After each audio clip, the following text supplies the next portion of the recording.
so I know people talk to me. Okay, I see Facebook connecting. Twitch is connecting. Is YouTube. YouTube is the question, and apparently I've got it slightly blocked, so I can't see. YouTube is going. Loading. Okay. Good. Hit go live now on the Facebook. Because for some reason it can't just automatically go once it gets a video signal. Mm. Okay, and the Facebook is live. Good. Awesome sauce. Nice. I think this is the first time we've gotten a Facebook event to actually go off without a hitch. Yeah. Awesome.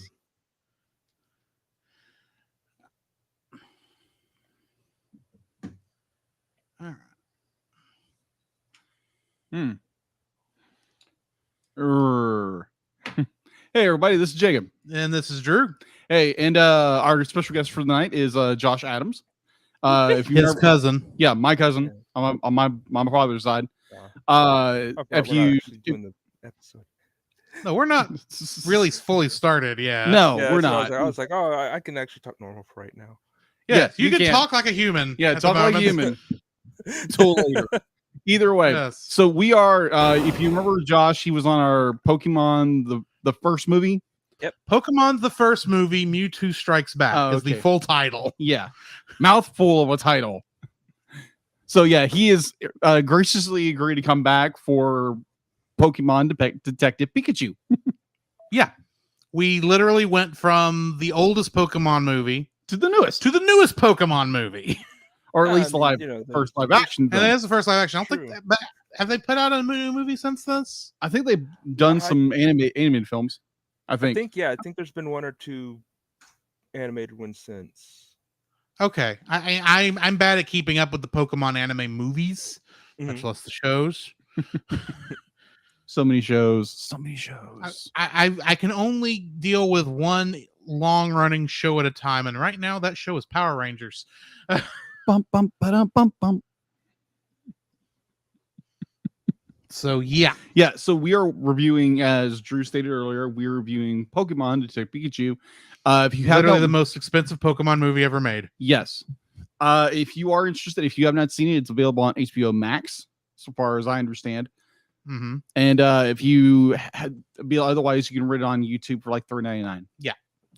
Or Or- just own the movie like I do. Yeah, exactly. Which I borrowed to watch. I'm pretty I can sure actually own watch it on Amazon for free because of the digital connection.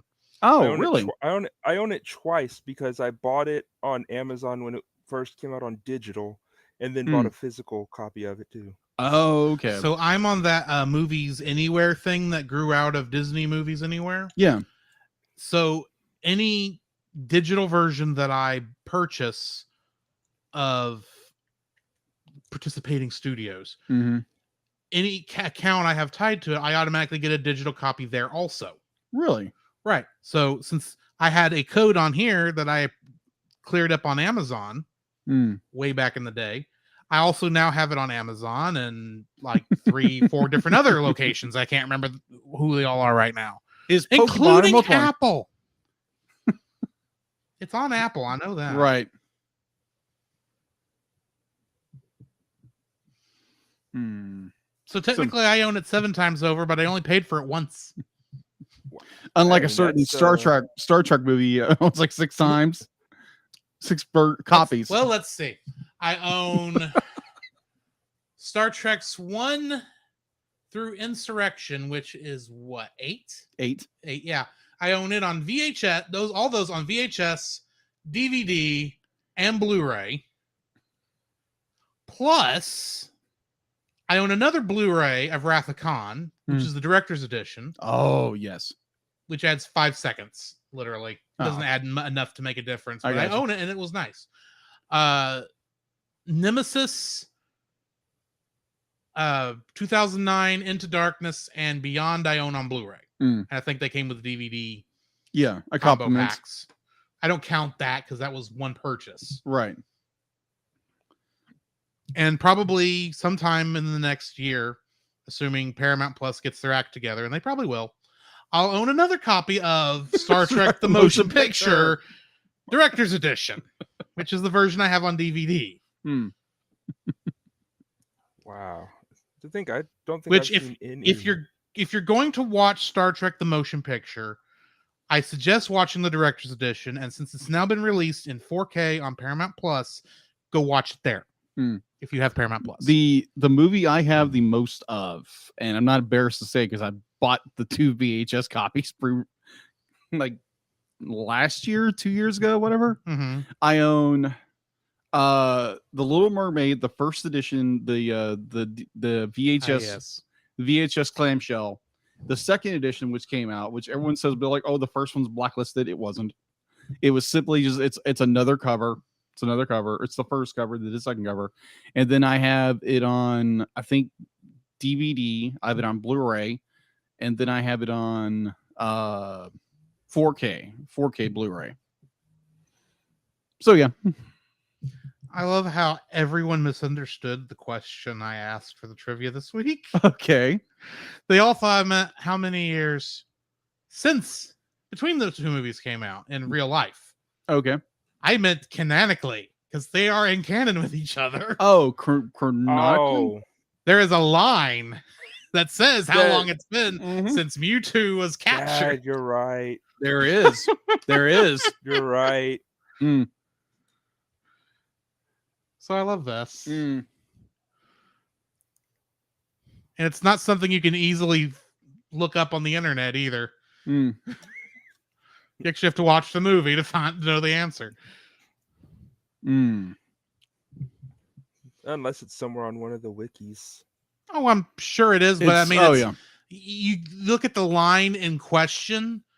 It doesn't give an exact number, and since it's really the only other connection to the anime canon outside of one running joke, I think I know what.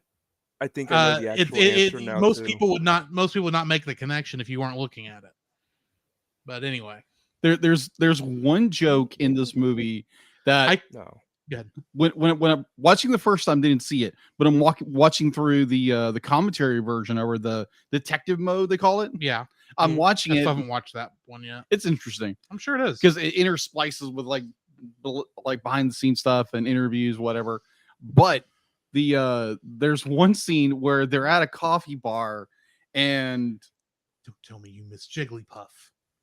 Huh? Don't tell me you miss Jigglypuff. Drawing on the guy's face because he fell asleep while she was singing Jigglypuff. Yes, I caught that. No, but it's the point where Detective Pikachu, he's ordering his coffee. And there's one line in there that made me lose it, and it's one of my favorite lines in it.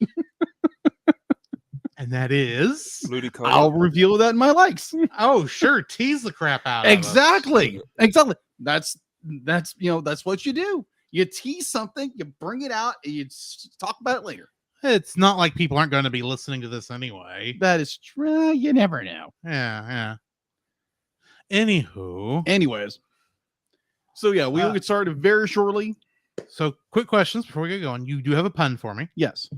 Okay. Which one of us is announcing Josh? You. Introducing Josh. Okay. So I need a pun for him to. Okay. I have a way to work this into what we're doing. Okay. So we'll go with that. Okay. All right. Are we ready to go? Let's catch something. Okay. Josh, are you ready? I don't know after that pun. Considering it wasn't even a good pun. That's what I was saying. I think that knocked me out. Yeah, I'm ready. All right. Hey, give me a quick mark. Not that I really need it. Her sound effects are going to be more apropos tonight than normal. Mm-hmm. That's what I was like. Oh, it makes even more sense right now. Yeah. Okay, so just so everyone's aware, I do not understand. Well, I understand what Deela's saying. When we get into it, I won't be able to understand Josh. Yeah. Under that rule. But anyway. All right. Starting in. Oh, sorry. I was confused on what a button was. Wrong button. One of my buttons. You want to know which button it is? Let's play it right quick. The following is a spoiler-filled review Bum, bum, bum, for bum. the Chipmunk. That's the button I wasn't sure what it Those are was. chipmunks. I forgot it's still on my soundboard You have a chipmunk button? He has a chipmunk button. of me doing the chipmunk spoiler thing to Witch Doctor. I know how to make the edits now on Audacity to do that. Okay. Y'all ready to start? I'll go ahead and hit the button. Let's do this. All right. The Cellcast is recorded in front of a live streaming audience.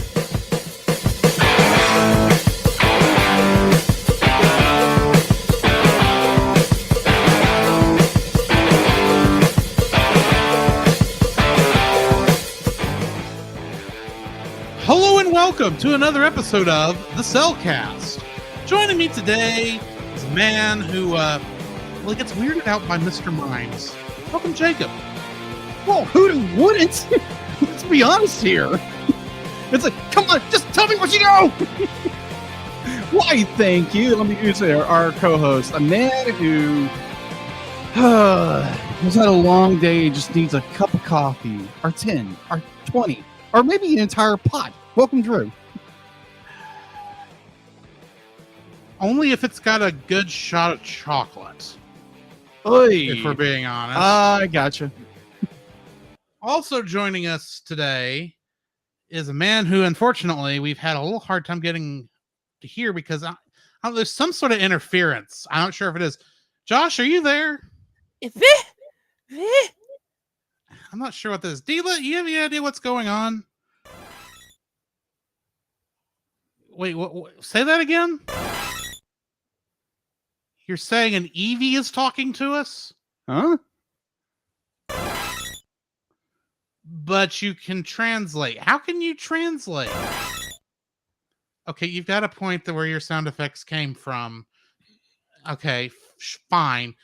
Well, then go ahead and start translating for us, Dila.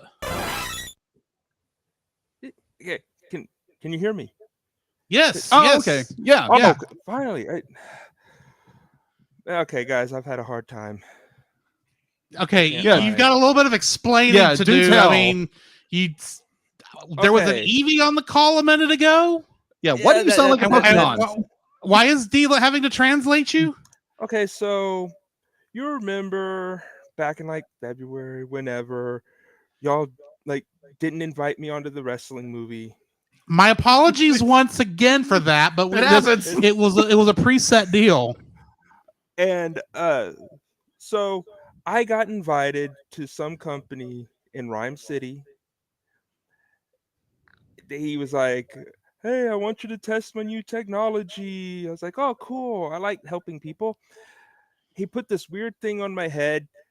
It activated. Next thing I knew, I'm an Eevee. You're an Eevee. I'm an Eevee. That's interesting. Okay, I've got some suggestions for you before this goes much farther. Stay away from any evolutionary stones. It's a good idea. I've been Agree there. Also, make sure you're not making too much friendship during either the sun or the night. That could go one of two ways. That could be trouble. true. Yeah. Stay away from any grass, any moss stones or ice stones. You don't want to level up there. That would cause you more trouble. I haven't been getting into many battles, thankfully. I That's don't even know what good. Yeah. attacks I know there's know. not many It's battles in weird. Rhyme City. The one Except that's the underground stuff. the one that's going to be worse for y'all is going to be is if you somehow. I still don't get how this works outside of that one game. You get enough hearts and somehow turn into Sylveon. Yeah, that's. I don't know how that works outside of that one. I think I actually game. have to have a trainer for that, but Yes, you might want to stay away from that. We don't need you going magical girl on us. No, yeah, don't do that. that would be weird. Yeah. Yeah, Yeah, that'd be a little yeah. more. That'd be a bit odd. So, any idea how much longer you're going to be stuck as an Eevee in Rhyme City? That I don't know. I think I heard them saying something about like another hour or so. It's weird. Okay. Okay. Even I don't know. Interesting. Hmm. Well, before we go too much farther, we do need to answer our trivia questions Yes. for this week.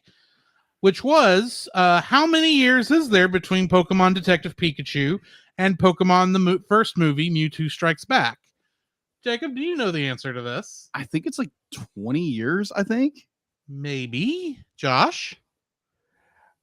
I will stick with what I said when I answered it, which it's really hard to type with these little paws, but I said 22 years, I believe, or something like that. Y'all are 20 both years. 20 years. Yeah. y'all are both close because the line in the movie literally says less than 20. Oh, okay. So Less than 20 years since he was caught in Kanto. So 1820. And I think it's probably closer to 18 because he was he said he was cloned in Kanto from Mew, and there's probably a year between when he was cloned and when he escaped in Mewtwo Strikes Back, something like that. So yeah, so probably closer to like 18 years maybe. Yeah, just play it safe. But to go through what people actually answered. Stephanie Russell says, if you mean canonically in the lore timeline, I think it takes place within the same 2 or 3-ish years. No, there's at least 20 years because Ash is not in this movie at all. Or is he? Thankfully. No, he's not. Oh, he isn't? Okay. He isn't. They intentionally this is not something I included in the trivia, but Game Freak specifically requested that Ash not be in this movie in any way, shape, or form. Oh, okay. They didn't want to mess with anything canonically with that storyline. Oh, okay. Paul J. Powers says, which apparently it's today's, the day we're recording this, it's his birthday today. Happy birthday, Paul. He says, oh, I thought you meant in Pikachu's world. How much time passed between the end of the first movie and him becoming a detective? Well, if that was your answer, that would be a month. Something like that. Pika? No, I read that wrong. That wouldn't be a month. It'd still be nearly 20 years. Because it's a different Pikachu, too. It is different Pikachu. Ashley Cronenbetter says 21 years. She says she remembers the first feature film coming out in 1998 and the other coming out in 2019. She asked if she was close. You're close. Close.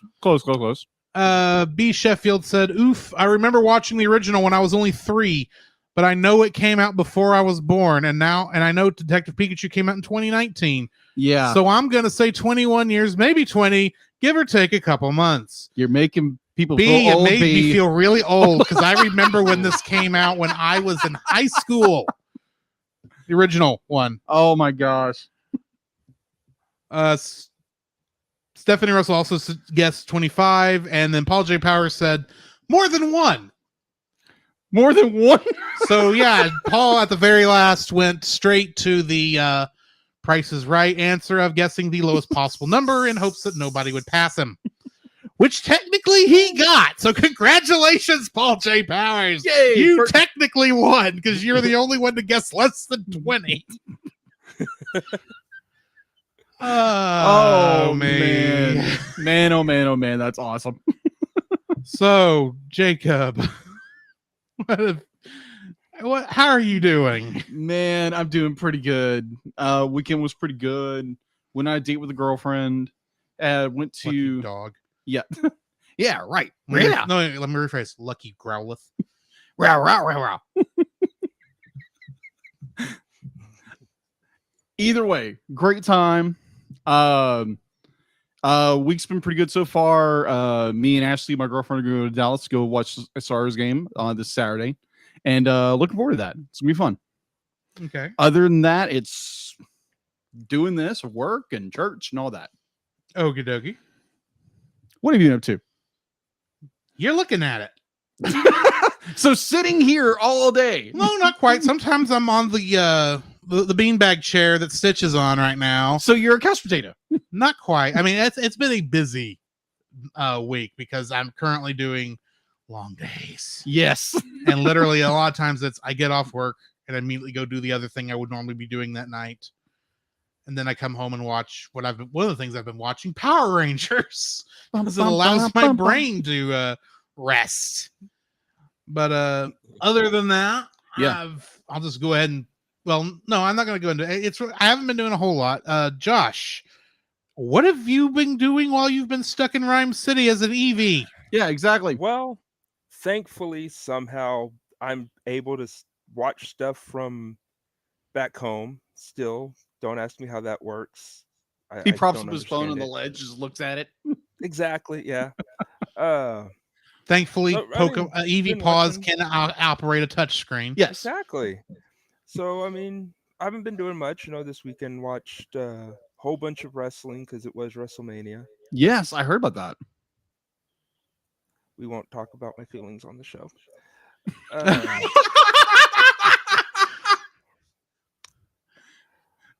I will put it this way: one of the Did this- nights was did- much better than the previous one. Did the muscularly sweaty soap opera make you have feelings? It did.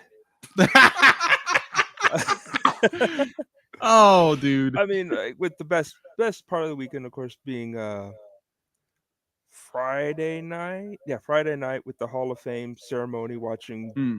a wrestler I watched for many years get inducted into the Hall of Fame after his 30-year career. Mm-hmm. Because Friday night is a good night for fighting. Yes. Well, I mean, there was no fighting on that show. This was Of purely Hall of Fame. Oh, of course. But for anyone wondering, yes, it was The Undertaker. Yeah. Very iconic name in wrestling. I'm sure he took some stuff under. Yeah. Oh, he did. He took a lot of stuff under. Yes. This shows how much I know about Wrestling. wrestling. I enjoy wrestling for the pure fact knowing that it's fiction, knowing that these are very Don't tell him that. sorry. Spoiler alert. What do you mean? What do you mean fiction? It's He doesn't know what he's talking about. Yeah, you know how he is. Yeah, Pika, I don't know. But either way, Jacob is literally going to be in the dark all night long. next you're gonna tell me that Delibird's not real. How else is Santa Claus going to get his gifts to all the little boys and girls? yeah, exactly. And the fact that Digimon's better than Pokemon. Oh, here we go again. We don't need to get into this. It still reminds me we need to do that little side episode thing we talked about. Yes, we do at some point. At some point, explaining the differences for those who don't know between Pokemon and Digimon, because there are differences. Yes. There are. A lot of differences.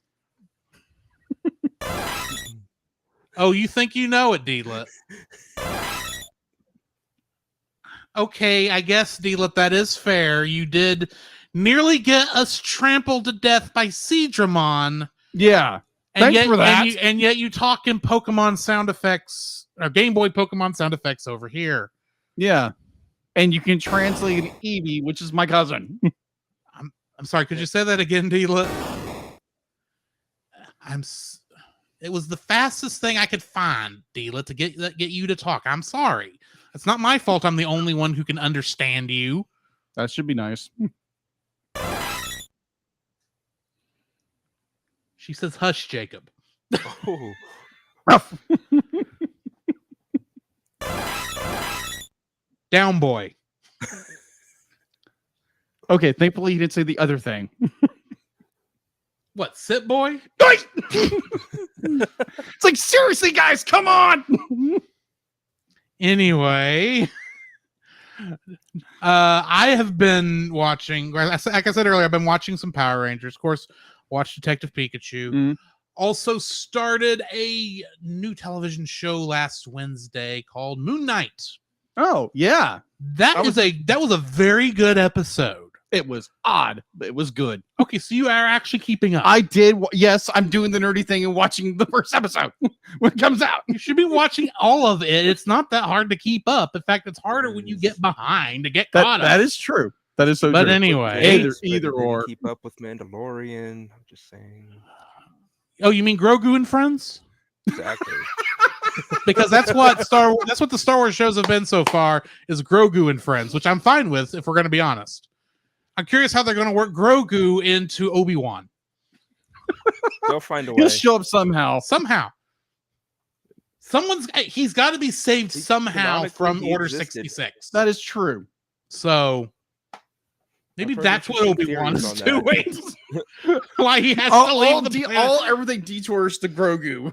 At this point. Also saw a rather dark movie Friday night. Yeah. About a certain vampire who was fighting Matt Smith, which is the opposite of how normally the Doctor Who goes, because it's usually the Doctor has to stop the vampires, not the vampires turning Doctor Who into another vampire. Spoiler alert. Yes, Matt Smith is playing the villain. Yes. The movie is Morbius, which a lot of people have poo-pooed on. I'm going to say there are a lot worse Marvel movies that have been made that people are obviously forgetting. One of them I watched Saturday. The original Howard the Duck. Oh, jeez. I remember watching it as a kid. I feel stupider for having watched it. I feel like I have lost brain cells. Where did you watch it? I rented it on Apple TV. Oh, fun. For I $5 that I'll never get back. First time I watched that movie was at church. What? How? It had to have been the censored version because there is nudity in that movie. No, it wasn't like during Sunday school or anything. It was like in between services or something. Oh, okay. Still, it would have had to have been like the edited for TV version. Yeah, and knowing the pastor of that church, he didn't know about it. Oh, he does now. You're assuming that he listens to the podcast. You never know. You never know who's listening. You'll know if next time you talk to him. He wonders how on earth you've turned into one of those devil Pokemon. Send the link immediately to Mike Aaron. So because you gotta remember, Pokemon was like at the tail end of the Satanic Panic. That is true. It was very true. Which I don't even remember this. I only have heard about it afterwards. Yeah. Anyway. Oh my gosh. Of course, I've been playing some Final Fantasy 14 as normal. Right. Dragon Quest 11 on Monday nights on the stream. Just finally got to where a certain knight finally joins the party. Kind of saying this for Josh's benefit since he wasn't in the stream last night. Apparently, because he was turned into an Eevee. Yeah, that's a big part of it. It's kind of hard to control a gaming controller when he's got paws. He doesn't have to watch a gaming controller. It's just he probably had a hard time talking in chat. Yeah, exactly. Would be my guess. You know how hard it is to type with little paws? I imagine it's very tough. It's really difficult, guys. The struggle is real. Yeah. I also on Saturday I made it all the way to Monster Town and Super Mario RPG. So you know, very very soon I'll be getting close to a certain cameo of 5 multicolored characters, or a certain reference to those that may have something to do with what I've been watching a lot of recently. Maybe the big bad Beetleborgs. Yes, exactly. There are. I mean, Beatles have made so many other appearances in this game already. It would only make sense that they'd continue it. The big bad Beetle Axums. BR Axums. BR Axums. Braxums for short. Braxum. Okay. Anyway. Oh my gosh. Okay. This is getting silly now. You think? Jacob, what have you been watching? Okay. So over at Bible study, we normally do on Sunday night, we watched a little more of Konosuba. Hilarious, not for kids at all. Yeah. So agreed. So I finished watching this. This was a disappointment to me. So I'm watching Transformers Prime on Netflix. I love Transformers Prime. Just amazing storytelling. And so I get to the end of season 1. It leaves on this really great cliffhanger. I'm not going to spoil it for anybody, but there is no season 2. There's no season 2 on Netflix. There's 3 seasons of this. I've watched it all. And it's not on that. And it ends naturally on a cliffhanger. Or you said this was the end of season 1. The end of and they don't have season 2 or 3, which do exist on there. Correct. Okay, Netflix, you need to get back on the ball. Exactly. You know, Transformer rollout. Get it out there. Let's go. Yeah. All right. So this is a show that came out in the early aughts of the 2000s, and I just love it. It's a really, really cool show. It's called Kim Possible. It's on Disney Plus. I've always liked the show. I thought it was really cool. And we reviewed the movie back Oh a year yeah, ago. absolutely. lot Go of check drama. that. Go check that one on the archives. You want to go listen to that one? Like it was January of 2021 is where we did it, along with a bunch of other Disney Toon Recons? Studio That's movies. right. Yeah, that's right. Actually, I think we specifically called it. No, it was Disney Toon because we had Yeah. some stuff that was not Disney Channel original. But anyway, Right. So yeah, I'll watch that. I think I'm currently going through season 1.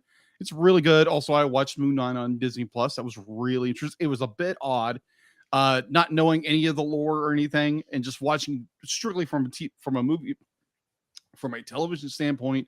It's interesting. It's very unique how they do the character and the multiple personalities he has. yeah, I appreciate how they only followed the story from one of those multiple personalities, and you were just as confused as he was when he would randomly wake up Exactly. in the middle of in a cupcake truck. Yeah, exactly. It's like, where am I? Yeah. It's like, oh, the stupid one's back. Yeah.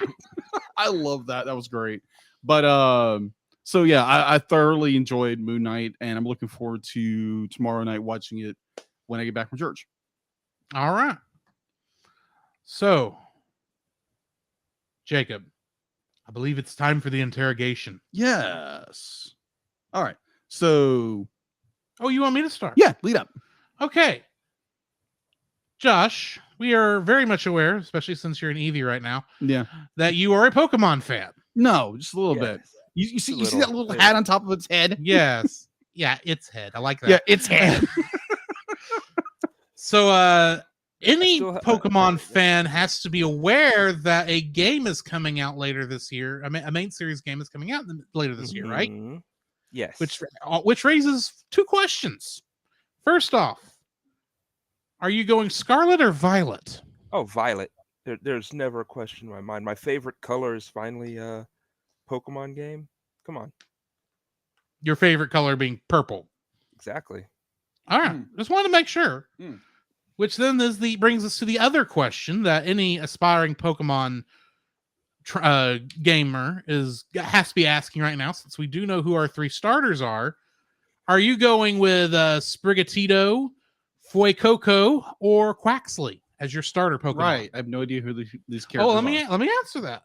The Sprigatito is a grass cat Pokemon. Meow. Is a grass type, and it weighs about 9 pounds and is about a foot tall. Oh, okay. Ferocious grass kitty. Yes. Fuecoco is kind of a lizard, a crocodile, fire crocodile thing. Wow. He's about a foot tall, and weighs 21 pounds. So he's a heavy guy. Mm. And then Quaxley is a water duck Hmm. and looks suspiciously like Donald, Yes.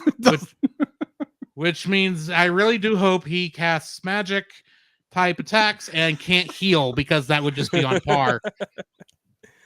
But he weighs 13 pounds and is about a foot at 1 foot 8 inches tall. Wow. Okay. So between those 3, Josh, who's your starter? Really? Because you had to have It's- thought about it since it was I've announced. thought about it. It is still kind of a toss up for me between Sprigatito and Quaxley. Understandable. Mostly because I love cats. So Understandable. I want to go with that. But at the same time, Quaxley is just such a great name. Quaxley. Yeah, Agreed. I can It's see this. very unique. I haven't really made my decision either. I'm leaning towards Sprigatito because, cat Pokemon. Mhm. Mhm. But I do like the concept of Quaxley. I'm not really too hip right now on Fuecoco. But a lot of my decision's going to I think is going to have to wait until I at least get an idea as to what they evolve into later on. Right. Mm. Because if we get another wrestling cat, I may not be happy. Because I doubt that would they'll be go what, that the far, third man. time? That'd No, be it'd only right up the Josh's alley. second- It'd only be the second time it's been a wrestling cat. True. I suspect we're going to get another. The Gator is going to be a firefighting combo, because they love that combination. but do. depending on where they go with Sprigatito, I may go Sprigatito. Ah. And it has been like a long time since I've done a grass type. Oh, okay. Same. I'd just be like, just based on this information, I know exactly who I'd pick. Exactly. Right on the money. I know exactly who it's going to be. Drum roll, please. I bet it's Agumon. Come on! You were close. I was You were close. close. You were close. You were close. Either way. Anywho,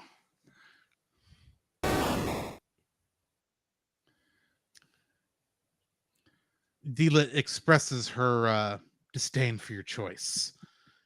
Yeesh. Ooh. Apparently, she also wishes to be the very best, like no one ever was. Okay. No, she didn't say that. I'm assuming. You're assuming she said that. Okay. And apparently, I assumed correctly. Ah, okay. So, anyway, All right. So going back to interrogation. All right. So ever since you are a huge Pokemon fan, what series have you watched most of the series? Not Or are you just really. more just a gamer? I'm more into the games than the anime. I kind of fell off the anime when they never got rid of Ash. yeah, and they're never That- going to That now. is true. It's their icon character, except Pikachu. Well, I Right. mean, he's lasted. He's a 20 12-year-old years. who has 20 years of experience. no, That is sir, true. sir. So Oh my he gosh. is literally what every He- employer is looking for right now. That is he is true. still canonically 10.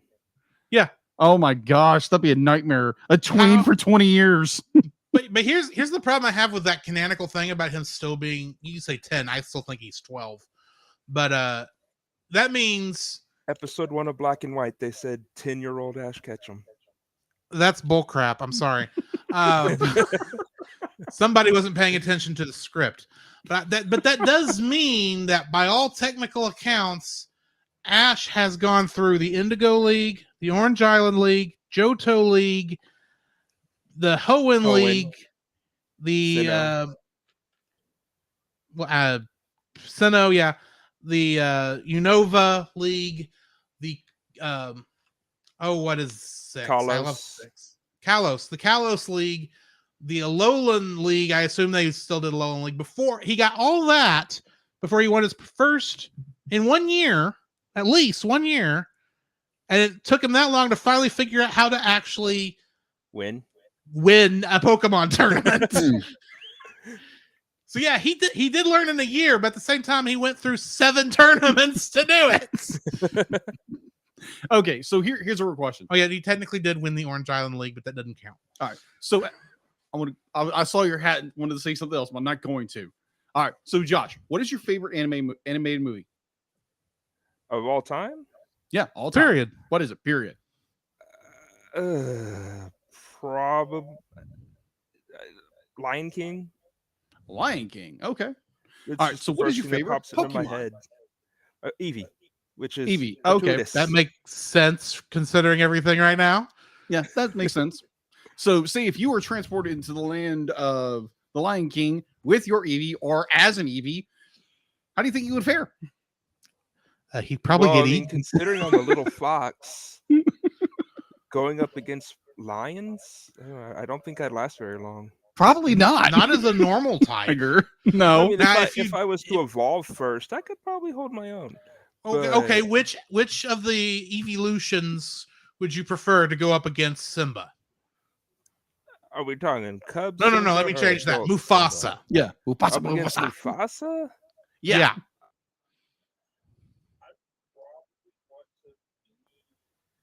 Glaceon, just freeze him in his tracks. That would definitely throw him for a loop. A little bit. I'll grant you. Of course, that's like outside of Sylveon, that is the most effeminate of the evolutions. I can't help it if my two favorite ones are Glaceon and Sylveon. Fair enough. Fair enough. enough, fair I enough. like Sylveon also. I'm just saying that you want to be careful because you may end up having to let it go. Reddit row. Reddit row. Oh, I walked into that one. Yes, you did. All right, I mean, she does kind of Sylveon. Glaceon does kind of look like Elsa mm, in Yeah. fox form. yeah.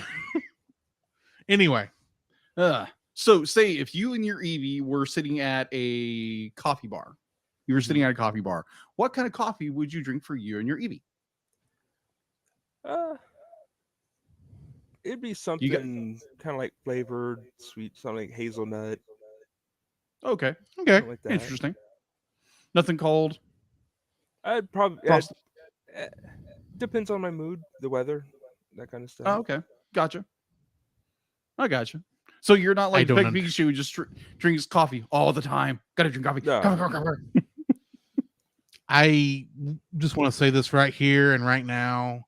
I do not understand the concept of cold coffee in any way, shape, or form. Oh, you Coffee needs You've never to, had a good frat then, coffee needs to be so warm you can't taste the coffee. or your tongue. Yes. Ah, Coffee smells good. To me, it does not taste ugh. good. I'm the Or opposite. you gotta have chocolate in it. Opposite. I do Ugh. love me a good cafe mocha Oh, okay. with a little bit of cinnamon. The cinema man. Anyway, So I think that's the end of the interrogation. all right. Well, you survived there, Joshian. Just barely. Yes. I know what the cover is now. Oh, Jacob's going to be designing his own Pokemon based off that one silly joke. and that one silly thing might end up being my profile picture. Just maybe. I'll probably send it to you early. You got to give him the original, in all fairness. Probably. Anyway, Anyways. what do we got in the news? All right. Not a whole lot. Outside of our co-host being turned into a Pokemon. Yeah, exactly. That's newsworthy anyway. All right. So I got this bit of news actually from one of our listeners, Heather Morgan. Mm-hmm. And apparently Netflix is debut their first trailer, released the voice cast roster and premiere date of the upcoming animated feature, the Sea Beast. The kaiju movie. Yes, That it was suggested by a certain person connected to another certain podcast that we should join them on that at some point, really, but not the actual person who is on the runs the podcast. Oh, okay. One of the side characters. The Oh, one I was very glad didn't punch me in the face for landing on oh, Mothra's egg. that'd be fun. All right, so yes, this has been directed and produced by Chris Williams. He's also known for Mulan, Big Hero 6, and Bolt. It's a CG animated feature. We'll be making waves on July 8th. Okay. And that's literally all the bit of news I had. Oh, this is a short news cycle then, Yeah, because I short don't news think I cycle. have anything either right now. No. So why don't we go ahead and I know a little bit of sad news. Well, go right ahead. Hey, what's that? I have to look at her name here. It's like Estelle Harris, the lady that voiced Mrs. Oh Potato yeah, Head, I did remember reading that. Yeah. in the Hey, Toy Story wait, who did she movies. voice? I couldn't hear over Jacob. Mrs. Potato Head. Oh yes, And, Mrs. Potato Head. Yeah, she In did the pass Toy away. Story That's right. movies, unfortunately passed away on the 2nd, I believe it was. Yeah. Okay. Yeah. Yeah. I was sad to hear that. So there is that bit of sadness. There's a little bit of a sad beat there, but thank you, Josh, for Yes. chiming in on that one. I'm glad you're still getting the news down there in Rhyme City. Yeah, exactly. It's not much to do.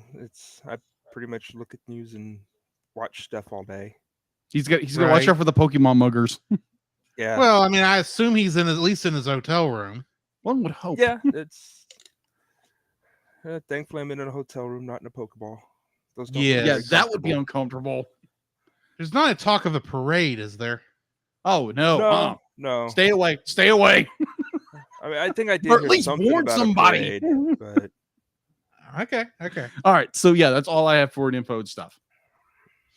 Okay, so why don't we go ahead and jump into the spoiler-free section of our review of this?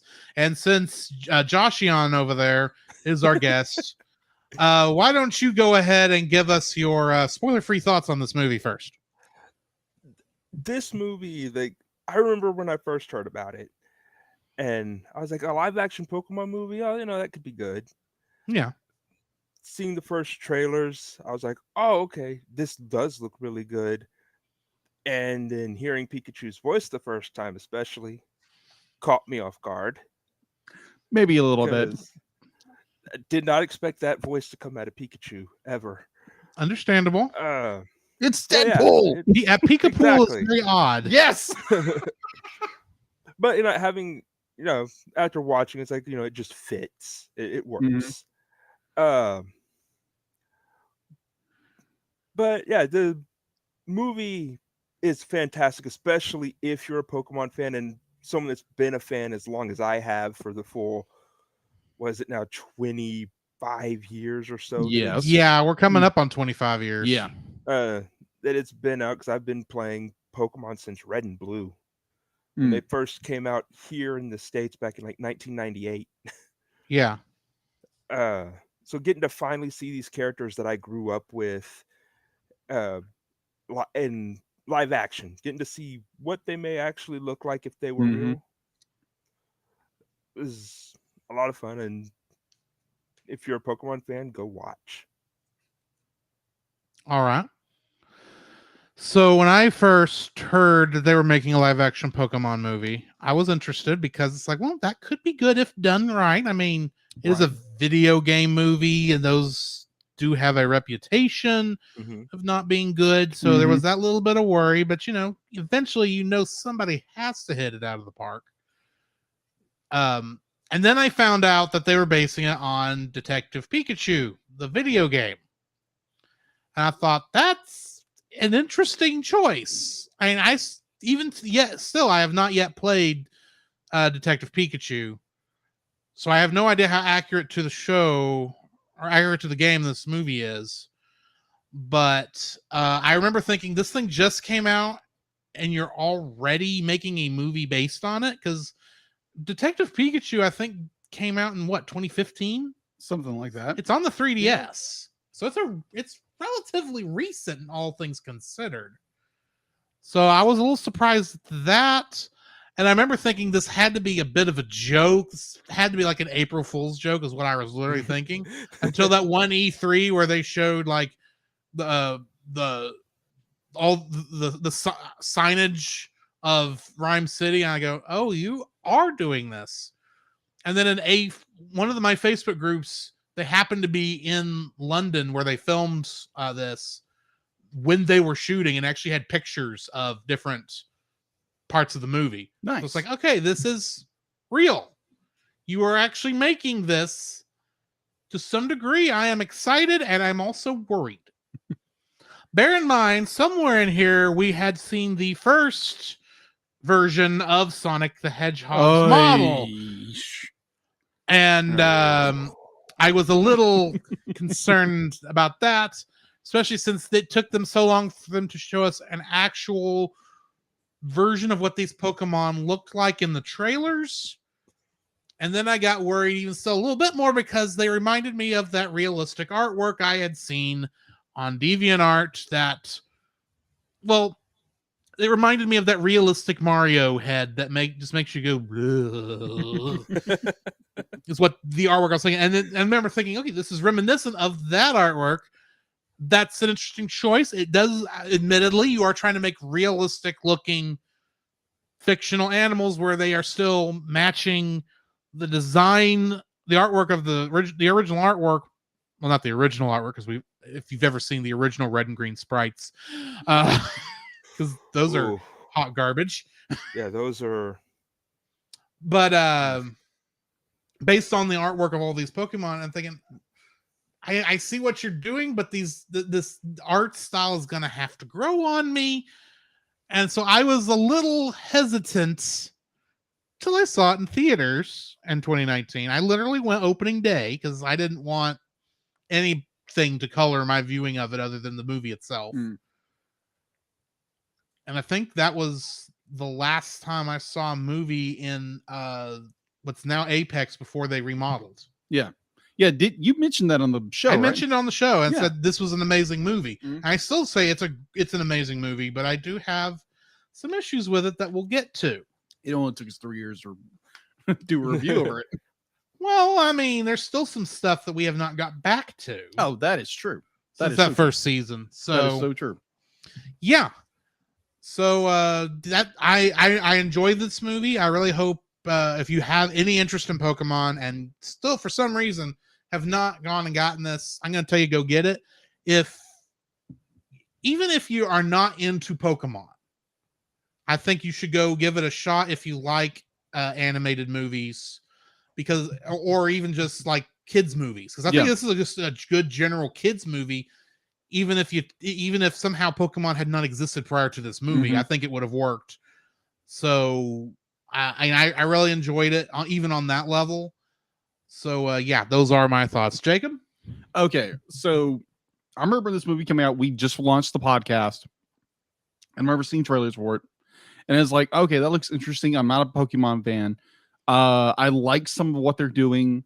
They're again having no big understanding. Like, I know Josh was a big Pokemon fan. I knew Drew was to an extent.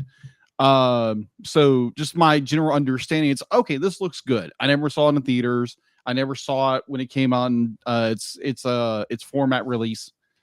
And yeah, this is the first time watching this film, and I thoroughly enjoyed it. I loved it for its storytelling, its artistic style, going back to film noir, gumshoe, detective type shows back in the 30s and 40s that were just like the atmosphere of the movies is it's like just palpable. And if I remember correctly, the movie it's actually shot on film. Yeah, it's actually shot on 35 millimeter. Yeah, which is amazing. Which is like, whoa, they actually shot this. It's not digital. This is really cool. But overall, that actually helps the design. It does. Anyway, it does, because you get all the grains and pops and everything. Makes it feel a little bit more real. Exactly. Unlike most films nowadays. So although Sonic does it without the 35 millimeter, and it works fine. It does for that look. I agree. I completely agree. Can't wait to watch Sonic 2. We're gonna do a reaction to that, right? Yes, this weekend. More days. Yes. Yeah. Can't wait for that. So either way, thoroughly enjoyed the film. I would definitely highly recommend anybody go watch it if you're a Pokemon fan or not. And I just knocked over my water bottle. So I'd be like, if you are a Pokemon fan, if you're not, if you're just a film guy like me or an animation guy like I am, even though this is a live action hybrid, it's done very well. It's a very well done story. You get this this kind of a road of discovery kind of movie, and there's nice little twists and turns that be like, if you know what you're looking for, you can see it. But it's a nice movie. It's very wonderfully made. And yeah, I'll get into some other more sad things that may not be coming down the pipeline in info and stuff later on. But overall, would definitely highly recommend this film to anybody who be like. Now, granted, some people might just be like, "Oh, I don't like Pokemon whatsoever." Okay, that's fine. Watch it for the film. It's it's shot very well. It's a good story. Yeah, it's a good story. You don't have to know anything about Pokemon to enjoy the story. Yeah. And so it helps. Oh yeah, it does help. Because you'll catch all the references if you know anything about Pokemon. Yeah, I'm sitting there. It's like, oh, okay. What's this little creature here? What's this creature doing? Oh, that's a Squirtle. Oh, okay, that's what it is. Okay. Yes, that's why they're putting out fires with water gun. Yeah. Yeah. So yeah, they're literally firefighting. Yeah. Despite there being water turtles.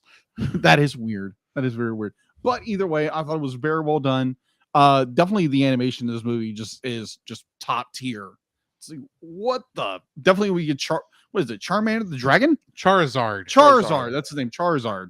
Be like when Pikachu goes looking at him, it's like, oh my gosh, he looks like a dragon with a fire tail. Except he's not a dragon type, which still annoys me to this very day. When he mega evolves. Yeah, but you don't get to mega evolve anymore. That's true. We haven't got to do that since Omega Ruby Alpha Sapphire, which is annoying. But according to Death Battle, what is it? Death Battle? Death Battle is the thing I think you're thinking of. Yeah. The YouTube channel. Yeah. Yeah. I'll go mom would have kicked his butt. Let's just say that. Well, because he's got Omnimon. That is like so stinking cheating. No, it's War Greymon. Still, let's be fair. That is 4 evolutionary steps. let's be fair. These are Digiball the steps. same. Still evolutionary steps. We need to have this discussion. Yes, we do. Yes, we do. Let's That'd be be fun. fair. Those are the same people that somehow got it in their heads that Princess Peach would beat Princess Zelda. Which, no. Either or. I thought it'd be funny to bring I it can up. somewhat follow the logic, even though I've not watched the video. I still think Goku could beat Superman's butt, but they've Definitely. explained 3 different times Any how day that's of the not week. possible, but I don't care either. All right, so either or, be like, yes, I would highly recommend this movie to anybody who loves film, loves animation, or you're a Pokemon fan. Go watch it. Go pick it up. Go rent it. Whatever. Don't go steal it off the internet. Go buy it legally. No piracy. Arr. Don't Okay, be Team before we Rocket. jump into the bumpers, I want to point out that this is like one of a bunch of different films that have done this hybrid 2D, live action 3D thing that have come out in the last 5 years. Yeah. We've actually had a lot more than recent. Mhm. You got Sonic the Hedgehog. You got what was something else that came out, and I can't think of it right now. Oh, you had Space Jam. Yeah, Space Jam recently Space came Jam out. recently came out. Tom and Jerry came out. Oy. I'm gonna say of all of these movies, I think, I'm including Sonic the Hedgehog in here. Yeah. Having not seen Sonic 2, this could change things, Yeah. admittedly, because it's been a couple years, so the tech has probably evolved, and plus they're actually shot it with the right model in mind this time. The first time. The first time. I think this movie does the hybrid version, but it's the best hybrid movie I think that's come out in the last 5 years. I would agree with you on that. I definitely agree with you. Yeah. Like Sonic, Give you an idea. yeah, Sonic the Hedgehog is very well done. Yeah. But if you're talking more realistic, grounded movies, it's definitely goes with Pokemon Detective Pikachu. I mean, if we're talking about movies that include both live action and animated elements that I don't really consider hybrid films because, well, I'm sorry, I don't consider Avengers or Guardians of the Galaxy hybrid movies because for the most part, those are 1 or 2 characters in a room full of live action people. Yeah. I can't really consider Groot and Rocket live action characters because animated characters, even though they are technically animated. That's true. But I would say even including them, those movies in there, I think Pokemon does do a lot better job of keeping everything looking cohesive than Agreed. even Infinity War and Endgame did. Hmm. But that's also very strange to say because of how well Infinity War and Endgame did. That is so true. So anyway, also Shang-Chi now that I think about it, because it had a lot of fictional creatures in it also. I still haven't seen it. I need to watch it. You need to. It's actually a good movie. Yeah. It's sitting on my shelf. Anyway, we need to hit the bumpers so we can, well, we're not paying the bills, but you know what I mean. So But I can start paying the bills. we hope. I mean, we do have a Patreon in there, and even though we did lose one person, we'd like for more people to actually do it. So anyway, I'll just go ahead and play the bumpers and we'll talk about it. We'll join you back on the other side.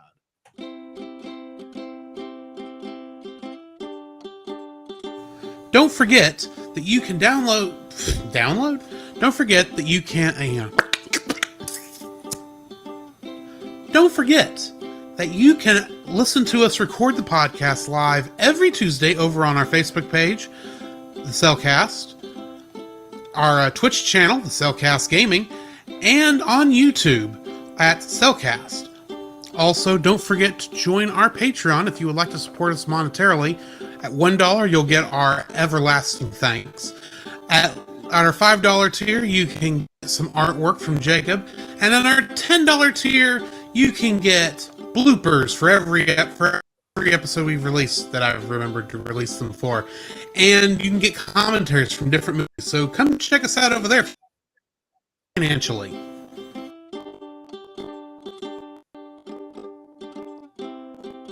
Every other week, join the Retro as they travel back 15 or more years along the entertainment space-time continuum in their mission to review movies and games, establishing what is still worth your time today.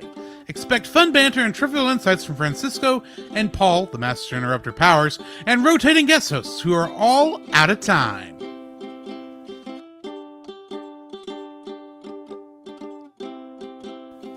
Do you like Star Wars? I don't just mean the original trilogy. Along with that, I mean the prequels, the sequels, the anthologies, the animated shows, and of course, who doesn't like Baby Yoda? Well, if you've been in the fandom for any length of time, you know how toxic the fandom can get. And if you'd like to be able to discuss a galaxy far, far away in a much more positive light, might I suggest searching out The Outer Rim, a Facebook group dedicated to all of Star Wars, and check out their YouTube channel, which you can easily find at Pop Americana, which the podcast you're currently listening to is also a part of. To find that and more, check out the link in the description.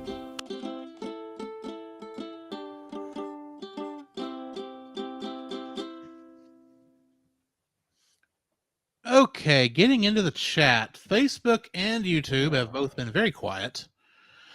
Twitch, on the other hand, we've got a new first-time chatter in there named Bad Guy from Aladdin, so I'm going to call him Jafar from now on. Hi, Jafar. That's what he goes by. Oh, okay. Okay, then. Okay, Jafar. I know him. He's here because I sent him the link. Okay, cool. Welcome, Jafar. Thank you. He said, what's going on? And he says, my N64 shirt is lit. Thank you. I have enjoyed this shirt, actually. Then he said, trigger warning, when Jacob said something about this weird concept that somehow wrestling is fake. Then he said he unfollowed us. Oh, okay. And then he said he's lurking while wifey needs to work on the PC. So okay. Thank you. If you're watching this later, Jafar, thank you for joining us for this little bit. And then we had Retro Rewind jump into the stream saying, Real RKO Stunner is here. Yes. And then when he jumped in, it was while we were talking about, I think it was while I was talking about, go and watching it if you're a Pokemon fan. And he says, what if you're a Yu-Gi-Oh fan? Oh, this joke is never going to die. We're gonna have to do that. We will have to do a Yu-Gi-Oh. Hashtag give us Yu-Gi-Oh.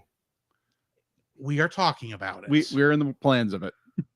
It hasn't got put on the schedule yet, but we do have the schedule going out that far where we can plan that far out. Mm-hmm. But anyway, and then Retro says that Josh has taste. I do. Yeah. I'm not going to disagree. I mean, you like this movie, so how bad can you be? Yeah. I assume you like this movie. I mean, you're living it right now. True. Yeah. Little pause and all. Yes. Okay, so just a bit of programming or talk before we jump back in. About the time we switch between likes and dislikes, that's going to be about an hour, I think, from when we started the show. Okay. So at that point, I think that's when your evolution, your eviness needs to wear off. Okay. And I will make a sound effect to put in later. I like it. Yeah. Good idea. Good idea. So when we make that switch, I will point to you. Okay. And you make some kind of noise to say you're transforming back, and then we'll talk a little bit before we jump into the dislikes. Okay.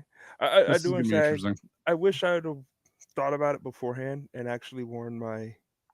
Oh yeah, that would have been good. That would be a good idea. My Eevee shirt has all the evolutions on it. Dude, nice. you're giving me fuel for just the the cover art. I'm gonna send you a picture of all the evolutions so you can actually make a good Joshion. Oh no! Be like, I know one exactly right here. Oh my gosh! I know exactly what I'm doing. Exactly. It's literally gonna be the Eevee just with Josh's hat on his head, and the ears popping out. Nice. Maybe a little cup of coffee, and maybe a Pikachu. Yes, you need a Pikachu in Deadpool's mask. Yes, for Pikachu. I mean, heck, right now I'm looking over there at my Eevee Funko Pop. Oh my gosh! And then a random something with the Ditto face on it. Okay, maybe not that much. The coffee cup. The coffee cup. The coffee cup needs the Ditto face on it, not Ditto itself. Just the eyes and the mouth. That's all it needs. There we go. Okay, that'll work. It's got steam coming out of it. It's got the little eyes on it. Yes, that's all. That's all we need. Okay, there we go. Okay, That'll be the cover, everybody. There you go. You're Are welcome. y'all ready to jump into this? Oh, please make that in a square so I can just not have the green background, but just have this image. Just a square. No, nothing else in the background. Yeah, that'll work. Okay. Just don't put anything about, but have it where just have it where I can separate background from the image, and I will make it work. Okay. This will be a great shot, I think. Okay. All right, are you ready to jump into the full review here? Let's do it. All right, D-Lit, give me a mark. Thank you. The following's a spoiler-filled review for Pokemon Detective Pikachu. I don't have a rhyme. Come on. I don't have a rhyme. You had it. Let me start over. Okay. I got it now. I've actually thought farther ahead this time. Because literally I just started into that without any thought whatsoever. You're welcome, patrons. You mean Josh? Okay, Josh. I technically Ashley can download him too, but I don't know if she does, and so could Book of Gaming. Boy, that's the only time I think I've actually said who all our patrons are. Anyway, the following's a spoiler-filled review for Pokemon Detective Pikachu. Listener discretion's advised. If you don't want to be spoiled right now, you better turn us off, or you might learn what's going on before you watch the show. Pokemon Detective Pikachu. Okay, that's as far as I'm going. Very good. Very good. Of course, I'm not be like, you're not catching me. Sorry, not happening. Thankfully, there's a screen between us. How are you holding that with your Eevee paws? Exactly. How's that happening? You're doing this little number? Don't question it. Don't question it.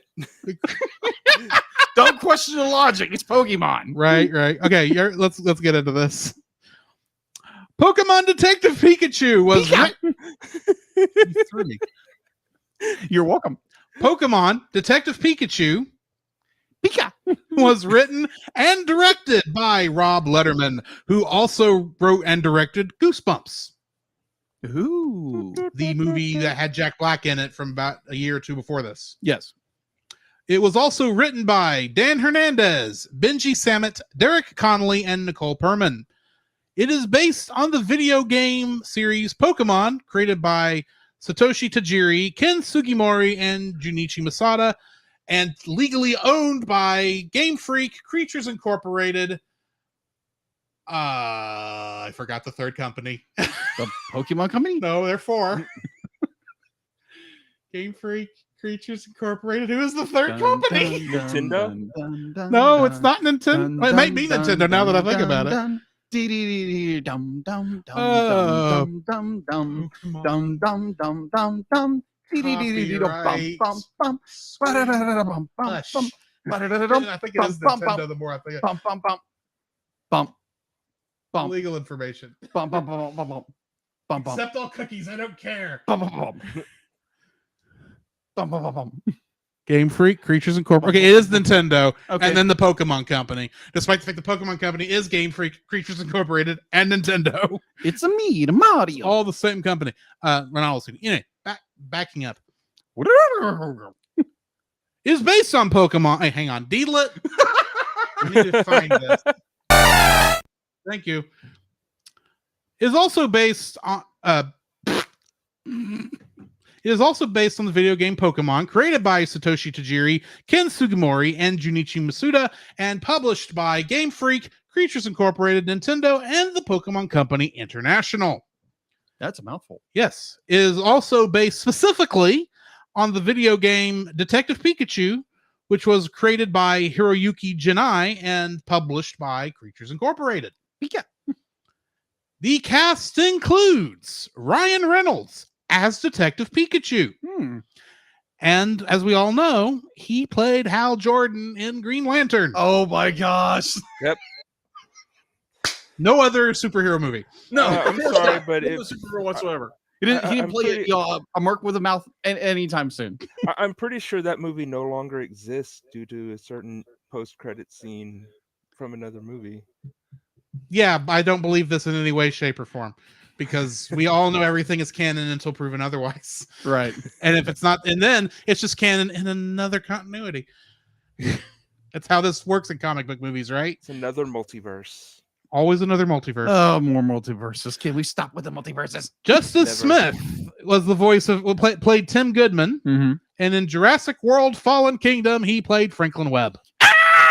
That's all I heard in the movie. You're gonna get people knocking on the door here in a minute if you're not careful. I'll try my best. He may be in Rhyme City. We're still in our hometown. That is true. I In just had Studio someone B. knocking on my hotel door asking if everything was okay. Who knows? Catherine Newton was the voice. I keep saying the voice because I'm so used to how this usually goes. Catherine Newton was Lucy Stevens. Hmm. And in the upcoming movie Ant-Man and the Wasp: Quantumania, she is playing Cassie Lang, which means they have already recast Cassie from Endgame, Hmm. Wow. which Wow, doesn't make any that- sense to me whatsoever. Second recast. Weird. Bill Nighy played Howard Clifford, Mm-hmm. and he was Davy Jones in Pirates of the Caribbean. Mhm. Really? Yes. He played, Oh. in 2 and 3. I actually didn't know that.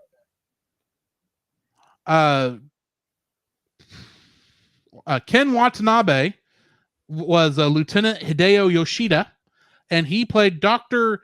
Ishiro Serizawa in the MonsterVerse Godzilla movies. Chris Gere played Roger Clifford, and in the television show This Is Us, he plays Philip. Suki Waterhouse was Mrs. Norman, and technically Ditto. And she played Kitty Benet in Pride and Prejudice and Zombies.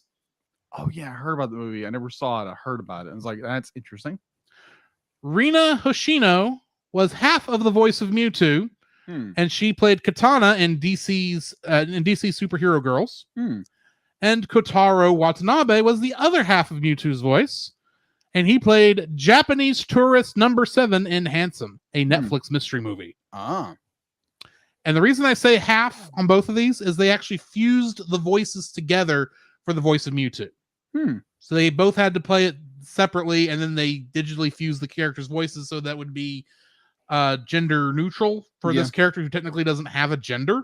Right. So Interesting.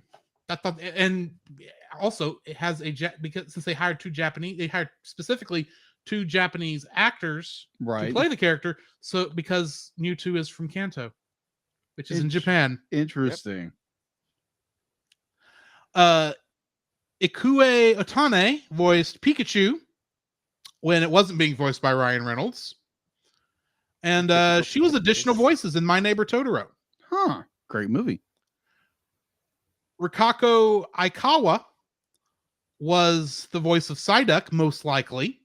I could not actually find any for Psyduck and Ludicolo. I could not find an actual cast for who these characters were, even though I consider them more major characters. For some reason, they are uncredited in the film. I went with the closest approximation of archive audio from the anime. Which means that Ludicolo was either voiced by Eric Stewart or Bill Rogers. I don't know which of the two. Yeah, Psyduck just gave me a headache the entire time. And of course, Mr. Mime played himself. And he also played himself in the anime, which is ironic there because he actually has a voice in the anime. Really? Well, he says Mr. Mime over and over again, that is true. like other Pokemon would do. True. Which has always confused me because technically they're female Mr. Mimes. I actually can kind of explain that. Oh, really? I mean, I know in Japan it doesn't have the Mr. in front of it. Yeah, in Japan it doesn't have a gender. I forget what it's called in Japan, but when they were localizing Red and Blue for us, they came up with Mr. Mime, and someone actually did posit, well, what if at some point they add gender to the game? And they're like, because there are already 2 gendered Pokemon that have their own separate numbers in Red and Blue, right? With a Nidoran, right? But I mean, that was it. When they were localizing it, they didn't ever expect them to add genders. So And they immediately let's learn make their Mr. mistake in the very next game. Exactly. Because genders were a thing in Gen 2. There was You- one cast member you missed. Oh, who did I miss? You missed Tim's friend from the very beginning. He wasn't in it long, so I normally only catch major characters. Okay, so- that's fair. But since you have brought him up, But the Who is only he? reason I don't remember the actor's name, but he is the one that played Dopinder in the Deadpool movies, the taxi driver. okay. Oh, yeah, that's right. I do recognize him from. I saw the first one. I never saw the second one. Mhm. So yeah, he. I thought he looked familiar.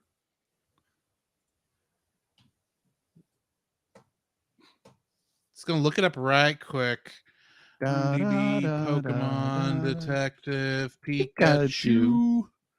What'd you say the Pikachu. character's name was? I don't remember. In Of his Detective friend. Pikachu? Yeah. Ooh. I can't remember if they ever actually said his name. No, they did Because because Justin Smith's character said his name.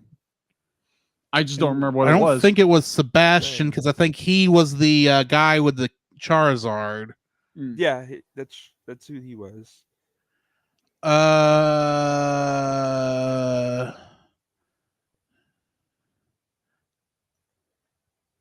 I'm just looking through here really The quick. actor's name is Karan Sunny. Farad KARANSONI. K-A-R. Oh, Karan Sunny. There it is. Yeah, he played Jack.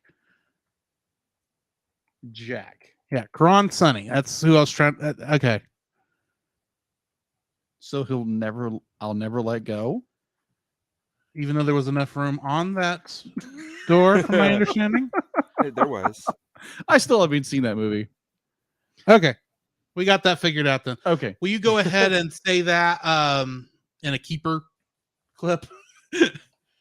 Karan Sunny was played Karan Dopinder. Karan Hang on. Sunny. Karan Sunny played Jack, and he's more well known for playing Dopinder in the Deadpool movies. Okay, Okay. that does make sense. Excellent. All right, getting into Kingdom Hearts connections. Of course. Bradley Pierce was additional crew in Pokemon Detective Pikachu, and he was additional voices officially in Kingdom Hearts 2. But I did a little bit more digging and realized he's probably Chip from Beauty and the Beast, because that's who he played. That's who he played in Beauty and the Beast. Okay. Oh, wrong chip. Yes, Hmm. Chip. Here we go. Chip as in the teacup, The teacup, not Chip as in Chippendale. not the chipmunk. Yes. John Olson was additional crew in Pokemon Detective Pikachu, and he played Lucifer in Kingdom Hearts Birth by Sleep. Huh. Okay. And last but not least, there's a song that plays during the Pokemon fight in the underground Mm-hmm. that's called Go in this movie. Go. That's the name of it. Okay. That was written by a guy by the name of Sonny Moore, Okay. who is more well known by his stage name Skrillex, Okay. That who makes sense. was one of the writers of the song of the theme song "Face My Fears" from Kingdom Hearts 3. Oh, nice. Deep cut. Nice. Very nice. So yeah, that's the Kingdom Hearts connections. There was a couple more connected to 3, but it was starting to get ridiculous. Yeah. I would also like to point out that nearly every Pokemon voice in this movie appeared at some point in Super Smash Brothers Ultimate, because nearly all the Pokemon that were in this are also in that Well, as also, items. Nick Fury had to come to Pikachu at some point, and be like, "You're part of the Apparently. Smash Brother initiative." Apparently. This includes the Gray Ninjas, who are a character, and it is not the same voice for Mewtwo, because the Mewtwo in the game only speaks in Japanese, Oh, okay. which is annoying, I have to say. But anyway, also not. Oh, it's not the same Jigglypuff, because it's the Japanese Jigglypuff in Super Smash Brothers Ultimate. Huh. And there's a Pokemon I'm missing. Lucario is not the same. Is not in this movie, but his pre-evolution Riolu is. Huh. And I've shown off a little bit more information than I intended to, all those, but we'll move on because we all know now Smash Brothers is a Kingdom Hearts game now. It's connected. Oh, there will be some connection. This is their excuse to have a. They just need to get Wreck-It Ralph, and this will explain everything. Come on, Disney, make it happen. It's just anyway. We'll not go there. Yeah, either or. There has got to be at some point a Nintendo only game of Kingdom Hearts that is that because it's just the Wreck-It Ralph world. And it's their excuse to show off every character Nintendo owns. All right. Anyway, what do we got in info and stuff? All right. So info stuff. If you want to watch this movie, if you stream movies, it's available on HBO Max. If you're subscribed to HBO Max, you can go check it out there. It's available on YouTube, available most everywhere for $3.99 to $5.99, what have you. We actually watched it on a physical copy of Drew's. And the IMDb score is a 6.6 out of 10. Production was horribly low. Yeah, it's fairly low for this movie, which explains some things that I come up later. Production was by Legendary Pictures and the Pokemon Company. Distributed by Warner Bros. Pictures here in the States. And also in Japan, it was released by Toho. All right, so its release date originally in Japan was May 3rd, 2019. And it actually was released a couple of days later on May 10th, 2019 here in the United States. So going on to the box office, its estimated budget was $150 million. Its opening was $54.3 million on May 12th. Its US and Canada gross was $144.1 million, and its worldwide gross was $433.4 million. Its home release, Detective Pikachu, was released on digital HD on July 23rd, 2019, and was released on Ultra HD Blu-ray and DVD on August 6, 2019. The film, let's see, it debuted on the DVD and Blu-ray charts upon the first week of release. The second top-selling home video title in August of 2018 after Avengers Endgame. That's impressive. Yeah. Because if you ever watched it Endgame, that's just I get an interesting story about Endgame. We'll tell that later. As of August 2020, the DVD and Blu-ray release of Pokemon Detective Pikachu has earned over $30 million in the United States alone. Okay. So, going into sequels, this is the sad part about this, because there have been rumors since 2019 that they were working on a Detective Pikachu 2. They were saying it was in pre-production. They were saying they were writing it, but according to an interview with HBO Max, Justin Smith said he would love to do a sequel, but probably won't happen because of some disagreements. The director couldn't think of enough ideas for the sequel, especially since the 2018 spin-off Pokemon game of the same name didn't even have a sequel. So it's supposed to have been remastered for Switch, but that still hasn't happened yet. Right. So it's still up in the air if this movie will ever get a sequel or ever see the light of day. In fact, my understanding is this movie actually went farther. This movie, since it actually does explain what happened to Tim's dad. Yeah. The game doesn't even do that, is my understanding. Yeah. He's still missing in the game. Mm. So yeah, be like there might be a possibility they may do a Pokemon Detective Pikachu at some point in the future, but as of right now, there isn't one. So not one even production or pre-production. So either or, that is the kind of the sad downside to it that we're not getting a sequel right now. Not immediately. Not immediately.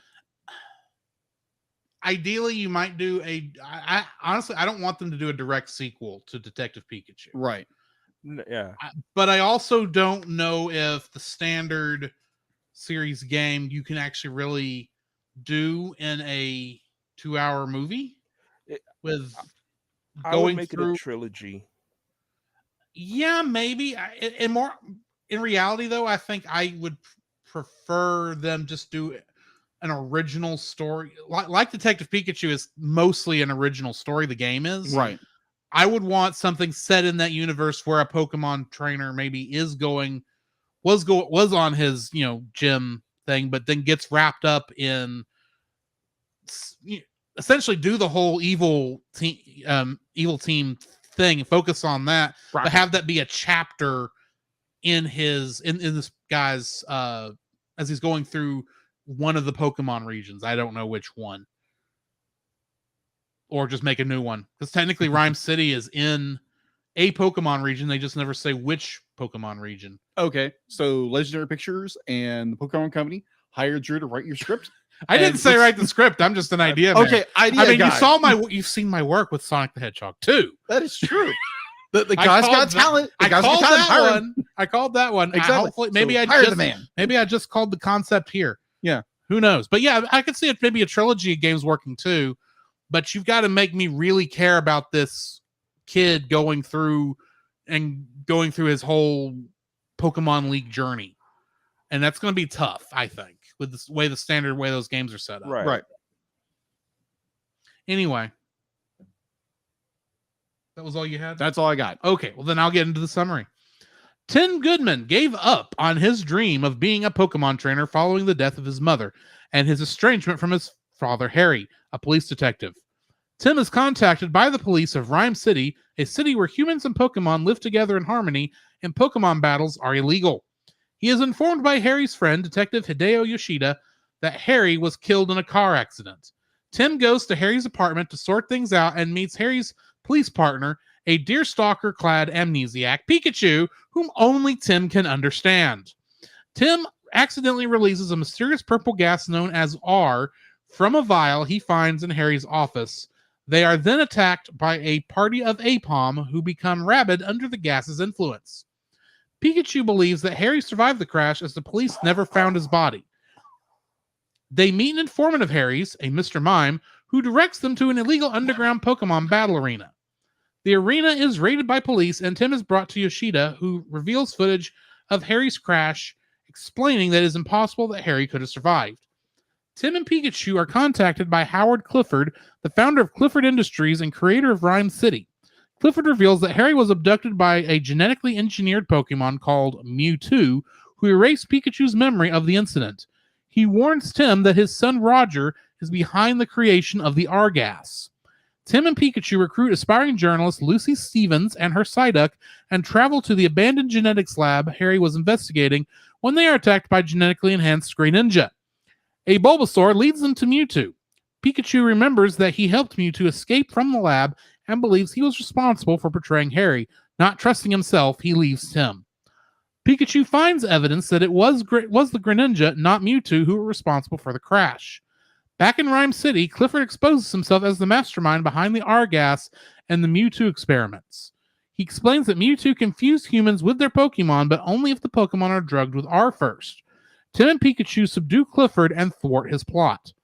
Mewtwo explains that Harry had tried to save him from Howard and helped him escape, but was attacked by the Greninja.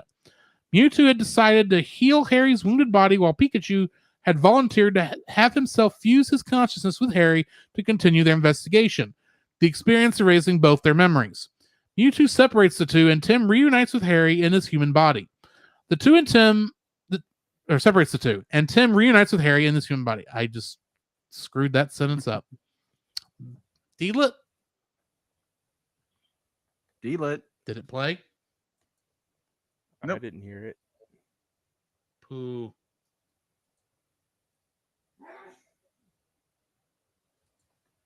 Nope. That's annoying. Mm-hmm. Well, I'm gonna have to do some editing in it anyway. Okay.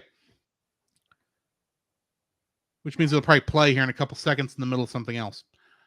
Mewtwo separates the two, and Tim reunites with Harry in his human body. Tim decides to stay in Rhyme City to become a detective and spend more time with his father and Pikachu. At the time of this movie's release, there were over 800 possible Pokemon that could have appeared in this movie. However, only 58 Pokemon species actually do. These are Pikachu, Psyduck, Snubbull, Ditto, Eevee, Flareon, Charizard, Greninja, Charmander, Dodrio, Bouffalant, Flabébé, Venusaur, Arduino, Comfey, Pidgeotto, Braviary, Squirtle, Rufflet, Pancham, Jigglypuff, Emolga, Joltik, Bulbasaur, Morlul, Aipom, Mr. Mime, Lickitung, Growlithe, Ludicolo, Golurk, Arcanine, Magnemite, Kingler, Slacking, Snorlax, Machamp, Pangoro, Pidgeot, Loudred, Blastoise, Haunter, Gengar, Magikarp, Gyarados, Cubone, Riolu, Rattata, Trico, Octillery, Mewtwo, Purloin, Sneasel, Torterra, Doduo, Graveler, Togepi, and Totodile. That is a lot of words to say, really, right there next to each other. Oh my gosh. There's a couple of those I don't remember seeing. Did I mention the Flabébé? I don't think I did. Because I did say the Flabébé. I do remember seeing them this one time. I didn't see them the other two times I watched it because they are super small. It was this time watching it was the first time I actually noticed Togepi. I still don't remember where Togepi was. Togepi's in the battle. Okay, I'll have battle place. There's a woman holding one in the back. That would make sense. I'll have to double check that later. But anyway, back to the thing. Tim mentions a gangster film on TV is an old detective movie. The clip being shown is actually Angels with Filthy Souls, a movie within a movie, which was originally featured in the original Home Alone from 1990. Love that. The realistic style of the Pokemon were based on the artwork by R.J. Palmer. The movie's production designer discovered him while he was looking for realistic Pokemon designs on the internet. And he was so impressed by Palmer's artwork that he gave him a job as a concept artist for this movie. Pete Dion, a visual effects supervisor at MPC, stated that in designing the Pokemon for the film, one thing that the Pokemon company was uncompromising on was all Pokemon, no matter what the circumstances, need to remain adorable. I think they did that pretty well. Mm-hmm. The day before the film's theatrical release, the entire movie was leaked onto YouTube. In reality, however, clicking the video will play a minute of the film, literally just the opening logos, before cutting to a loop of Pikachu dancing for an hour and 45 minutes. Mm-hmm. And that was funny, because I actually watched a good portion of it, because I was curious how long it was going to go for.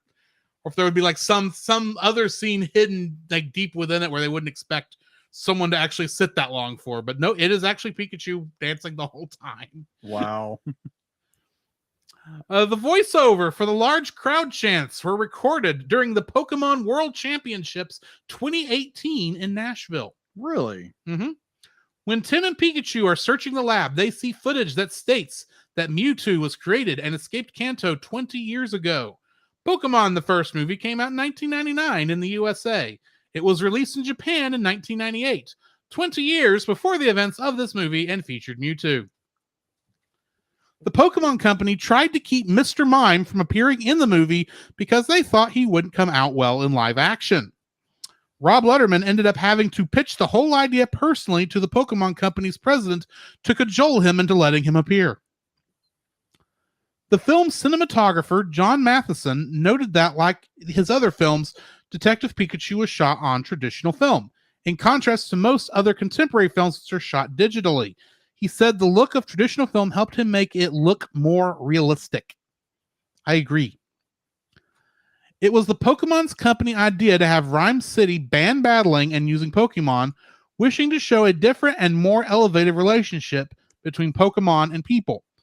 They were also very protective of Ash Ketchum and forbade any reference to him from being made, going so far as to even forbidding Tim from wearing a cap. Which makes no sense to me whatsoever. What's wrong with him wearing a cap? All the Pokemon protagonists wear a hat. I think that was the point. Was they wanted it so different. Like this protagonist doesn't wear a hat. But that's just weird. That makes it sound like he's the rival character from the most recent games. But anyway. Yeah. Dwayne Johnson, Mark Wahlberg, and Hugh Jackman were eyed to play the title role of Pikachu. If you smell... Let's sit back and think what a Hugh Jackman Pikachu would sound like. We're gonna go solve this problem, bub. Or for that matter, Dwayne the Rock Johnson. Can you smell what Pikachu is cooking? All right, I just gotta know. What was your issue with your dad? It doesn't matter. Of course, this ultimately went to Ryan Reynolds.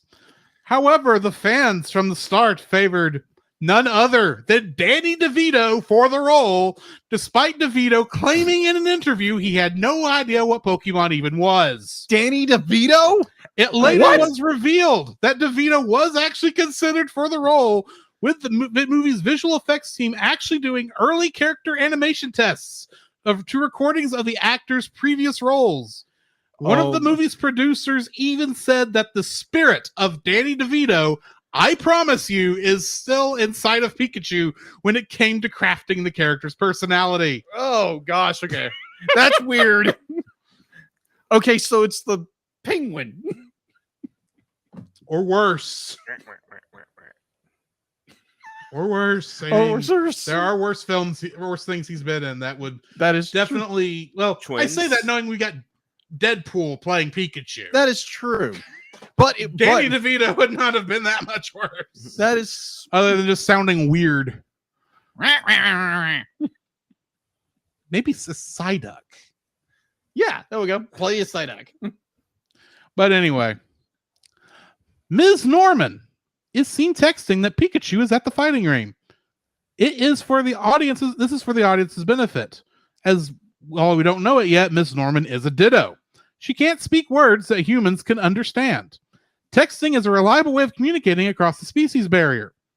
The fact that Howard Clifford's Pokemon companion is a Ditto, a long-standing theory among fans, is that Ditto was created as a failed Mewtwo attempt, which is why he was obsessed with Mewtwo.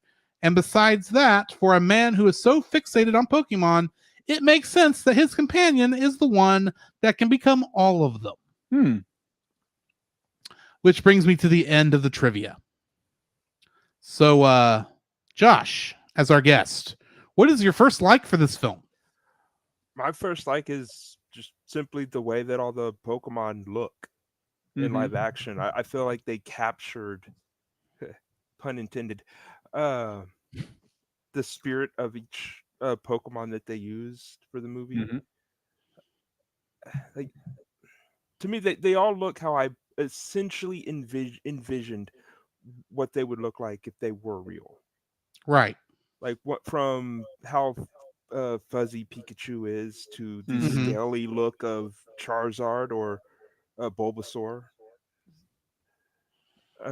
Right. Even getting down to like the size of these Pokemon, like how small some of them really are.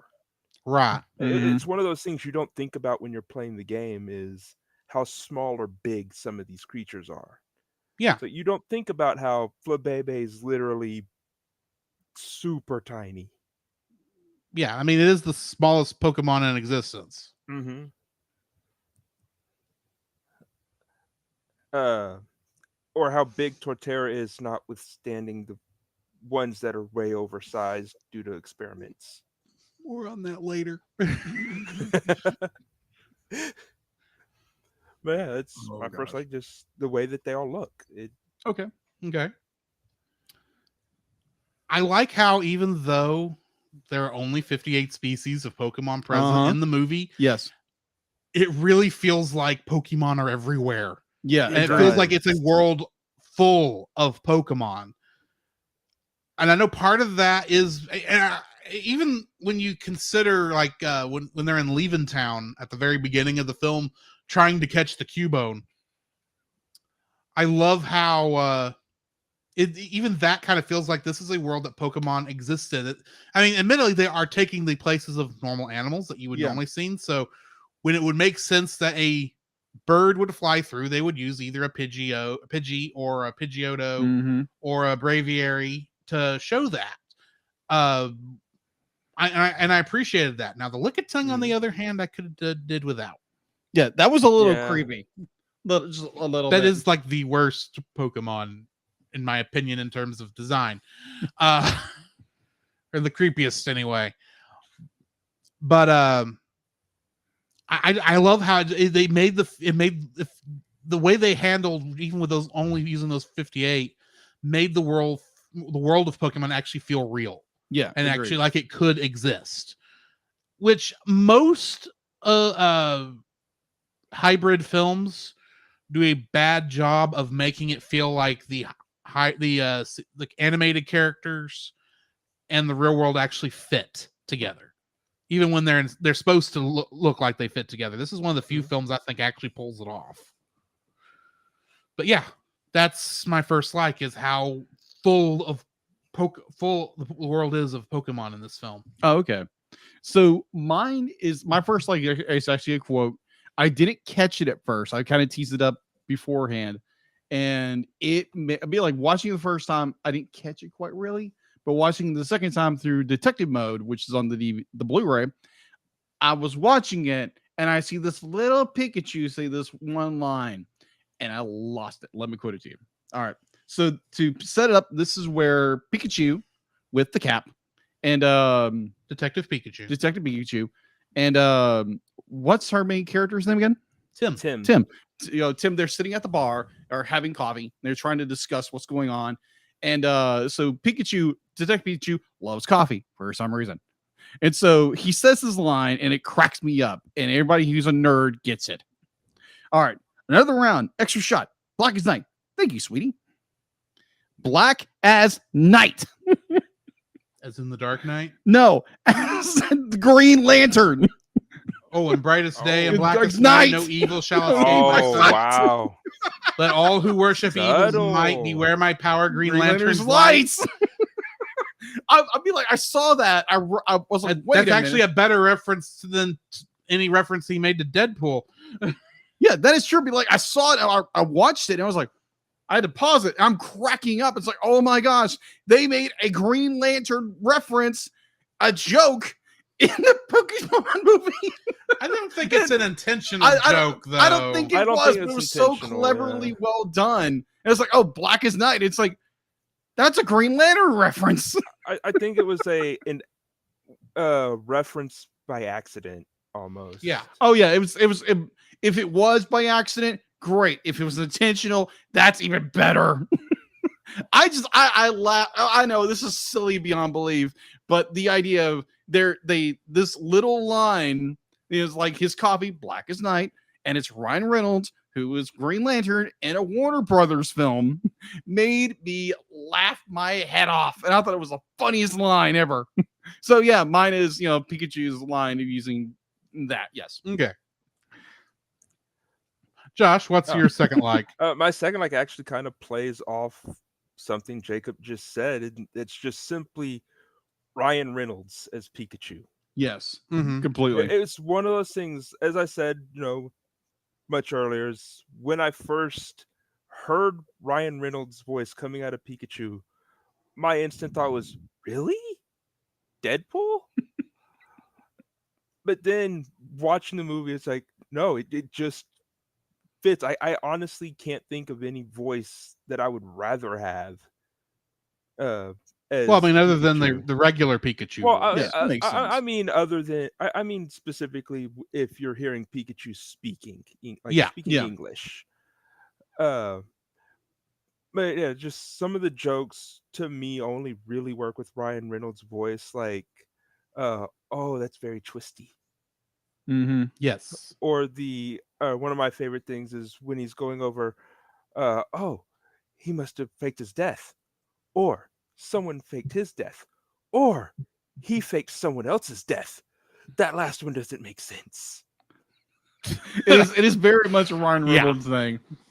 But like It- going back even to further into Ryan Reynolds' career as an actor, Mhm. I think of Two Guys, a Girl, and a Pizza Place, which he starred in, and I absolutely loved that show when I saw it when I was younger. Oh, it's great. And he was just the same way, just very ad lib, jokey guy who's just like he's an incredible actor.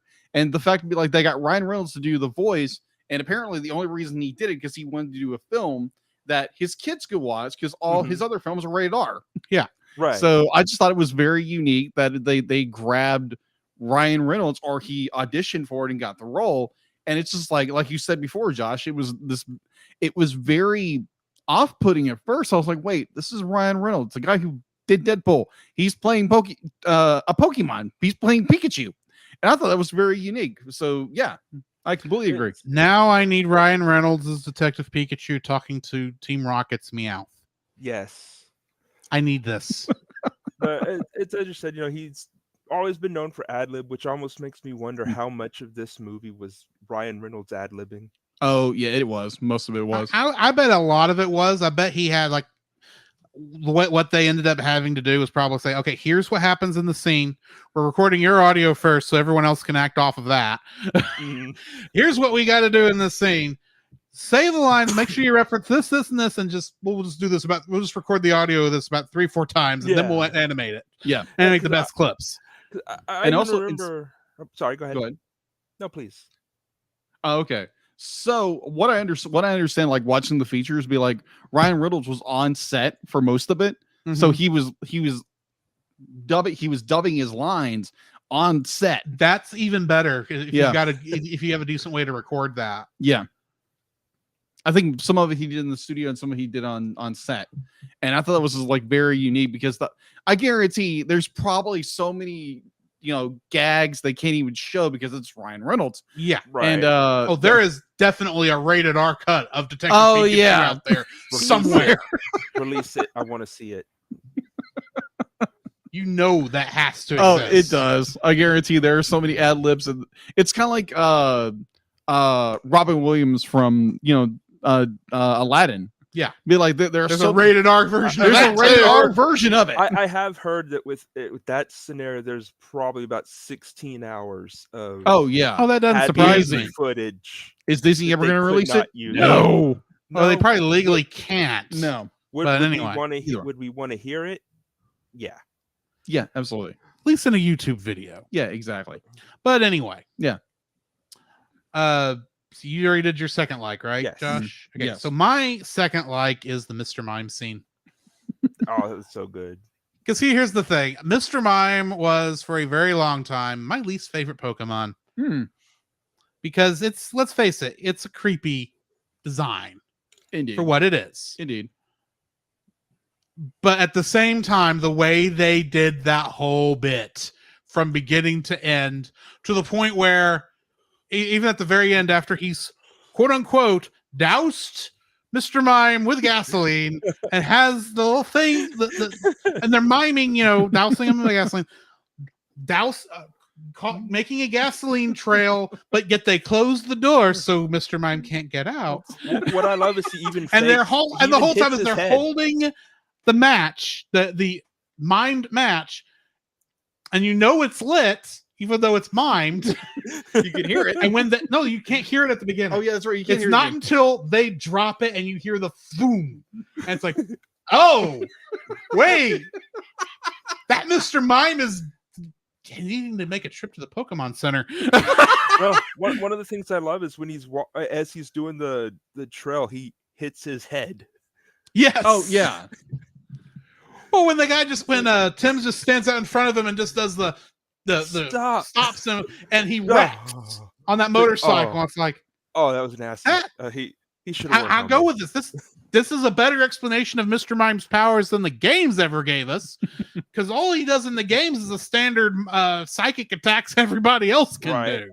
He doesn't even have I think he's got metronome. That's the closest thing to a mime attack he has. Well, he does barrier, That's true. And he would probably do that as a like mime. barrier, reflect, and light screen have always been kind of done as like a wall.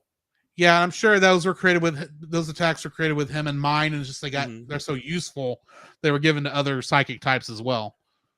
But anyway, I love the whole Mr. Mime scene because it's absolutely ridiculous. It's almost unnecessary, but yet it does the whole thing where it's like you've got the uncooperative guy in the detective noir films that won't tell you what the answer is until you force him to say it. And how do you do it? By pantomiming that you're going to douse him with gasoline and that you're holding a lit match that you could drop at any minute, and then you accidentally do. Yes.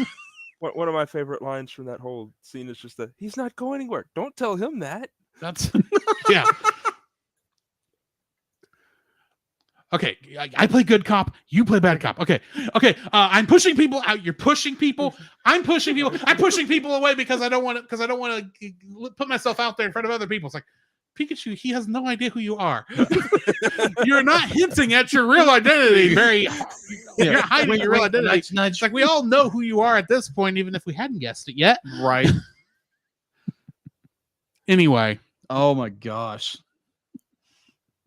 Jacob, what's your second? Oh my gosh. I was so torn. Like, this conversation started brewing different thoughts in my mind about how, the second like how much, but truly I'm getting down to more like the artistic form of this movie. It's the noir callback to the old films, was just stated earlier.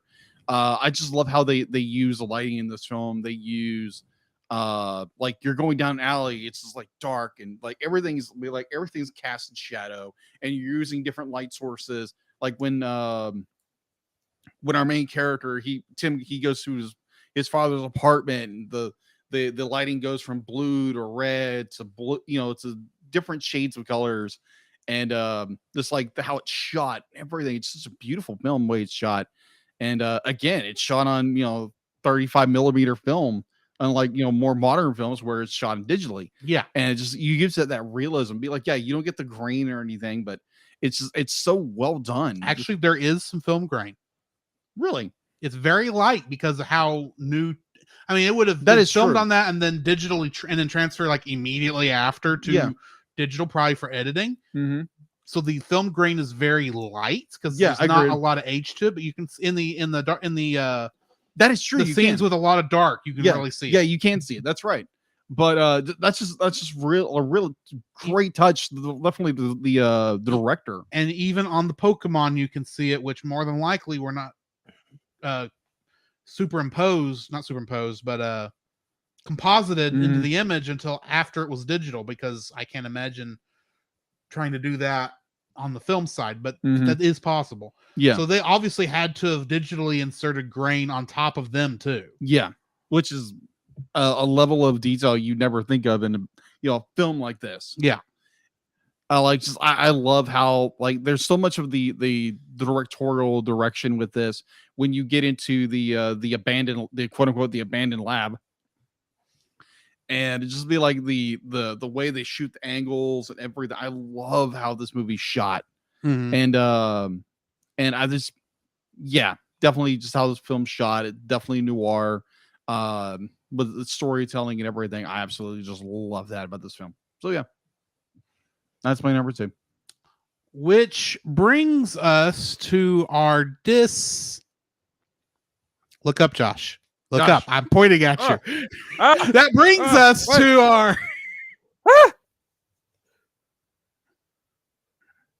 You all right, Josh? Everything right? I'm back. I'm human. Oh, nice. So you're no longer a furry. I'm no longer an... Oh, there went the Eevee that I was. Go catch it. I would, but I don't have any Pokeballs. I didn't get a chance to buy any. Well, and it is illegal to have Pokeballs in Ryan That City. Is true. That is so true. Well, you just go and befriend it or something like that. Yeah. I might try and find it later. I think it's hiding over there under the bed. Well, I'm sure it's scared for what it's had to go through the last couple of days. Yeah, exactly. What is this human doing in my mind? But anyway, since you're back to your old human self, I assume you don't need to take care of anything before we jump into dislikes? No, I think I'm good. All right. Well, what's your first dislike for this film? My first dislike is the holographic technology. Like the one yeah. like that Yeah. Clifford uses, or that he uses to like show the wreck initially. It's awesome, but makes no sense. Where did he get the footage? You raise a good point. That is a good point. Like, how does he have? Well, you what do he see. has? Okay, so at that location, you can see a digital camera. Mhm. Okay. I assume it's not the only digital camera at that location, but is it very convenient. Yeah, it's a that very it was convenient. this wreck happened in front of a camera, Yeah. and you would need at least 3 to produce that holographic effect. Mm-hmm. Right. So I mean, like I said, it's an awesome idea. I loved the idea. It just I would have liked him to like be like, oh, I got this footage because I have cameras in different places so that I can be wherever I want to be.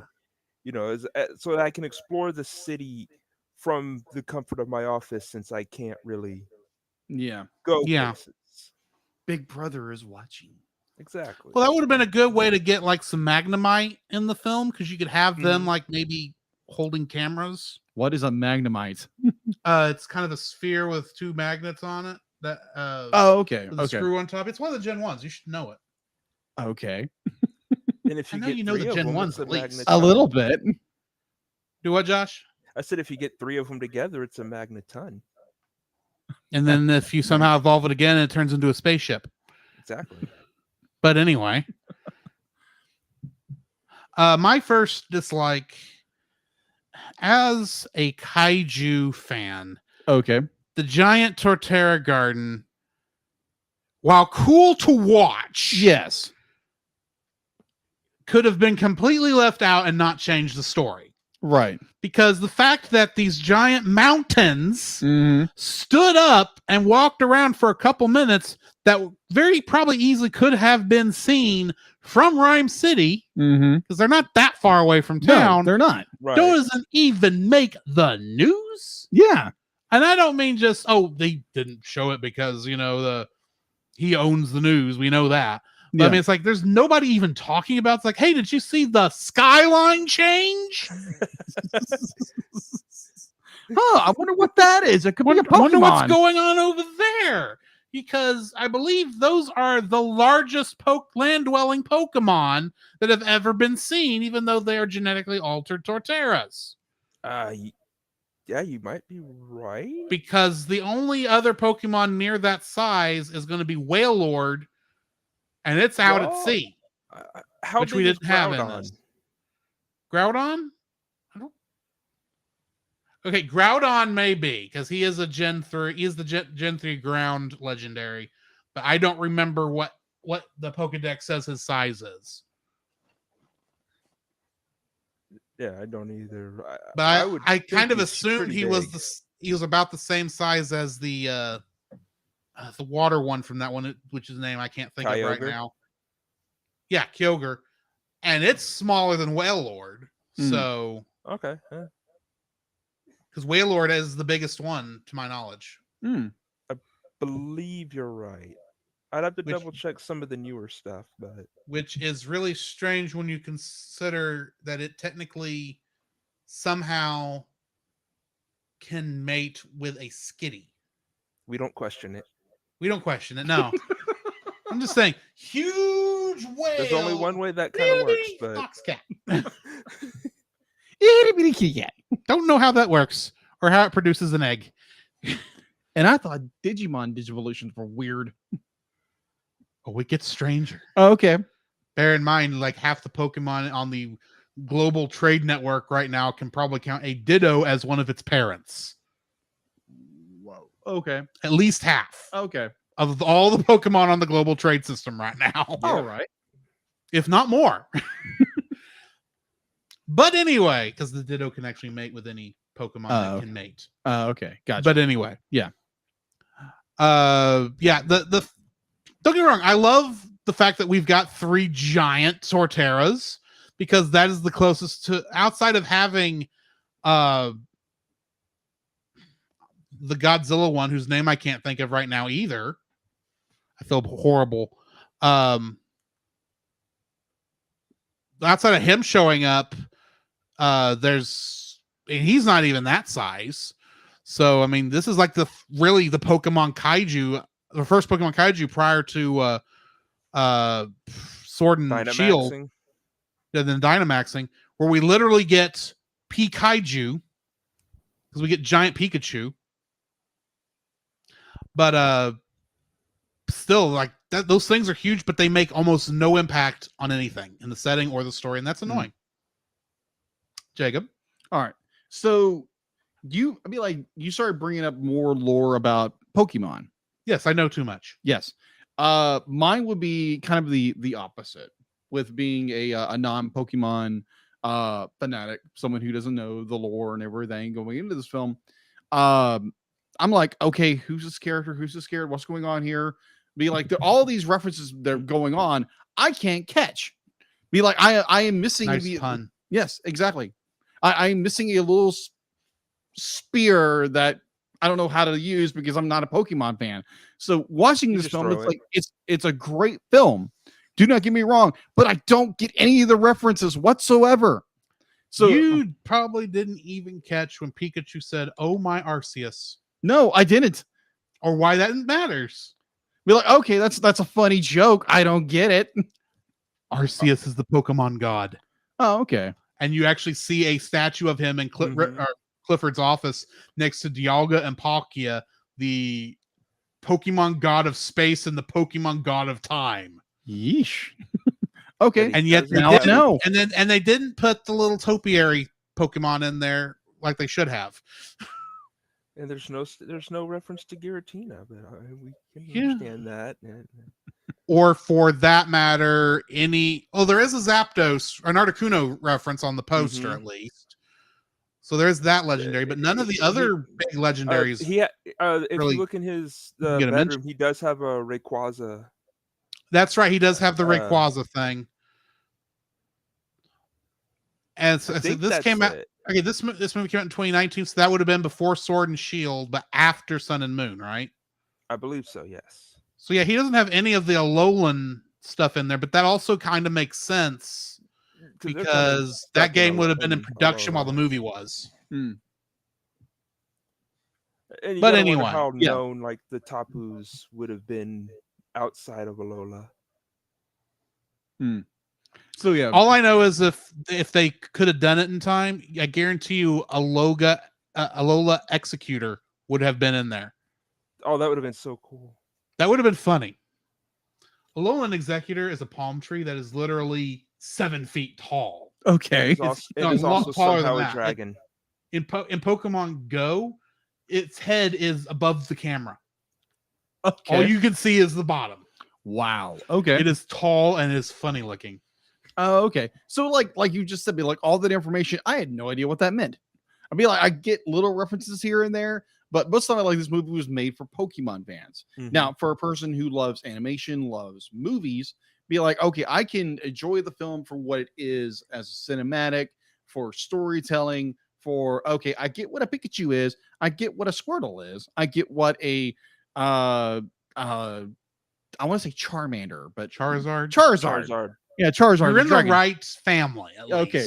Yeah, so be like, I get those characters. Be like, oh, okay, I recognize this big thing that's sitting in the middle of the highway with another Pokemon doing Snorlax and Machamp. Yeah, something like that. I don't know who they are. It's like, okay, I recognize who those characters are, but I don't know who they are. But it's more like it's more when you're coming from a person who isn't a Pokemon fan. It's just like, okay, you're dropped into a world you don't understand. It's still a great world to walk around in, but you're still so confused on what's going on with who they are. But there again, it's still a great film. It's just more all the references I did not get. Yeah, but I appreciate, at least for me, that the fact that you don't have to know Pokemon to understand this movie. Yeah, you get more if you know Pokemon. Yeah, but it's not necessary. And I agree. And in so many cases, it's just, it's these cute little jokes that you don't really need to know, but it's cool if you get them. Yeah, exactly. It's not really like there's not whole story points depending on you knowing that Charizard is weak to water. Yeah. Now you do get that are probably weird moments like when it's like, oh yeah, Magikarp's the worst. Yeah, but it turns into Gyarados. And you're going, who's the Gyarados? Yeah. And then he turns into the giant blue dragon and says, why can a fish do that? That's exactly. Which is like all a question we had when we were young, but now we just accept. Yeah. Especially I was when the guy that's like, okay, that's cool. What is this thing? Again, I know the lore behind that. I know the lore behind it too. I know where it comes from. I know the folklore it's based on. Yeah. But anyway. All right, so yeah, that's my first number one. A outsider looking in, enjoying a film, but not understanding all the everything going on. But I still really enjoyed the film. It was just like, now, yeah, there is a joke I think would have been funny. They needed a slow bro at the station, but you have him like walking down the stairs at the beginning of the movie. Mhm. But when you get back to the end of the movie, he's not that much farther. That would have been so good. it's a sloth character. Almost. He just is very slow. Oh, okay. I'll put it this way: the Slowbro or Slowpoke or Slowbro, they kind of became a meme where you would use it to be like, "Oh, hey guys, did you hear about this thing that happened like 20 plus years ago?" Yeah. It's as if it's just now hearing it. Hey guys, did you hear in the year 1999 there's going to be when we go into the new millennium, there's going to be all the computers are going to crash? Yeah, they're calling it the Y2K bug. You're hearing this in 2020. Yeah. a little slow. A little bit. slow. Just a Yeah. little. This is the Pokemon that is so stupid that it does not even realize that another Pokemon is chewing on its tail Oh, okay. It's too or on stupid its to head.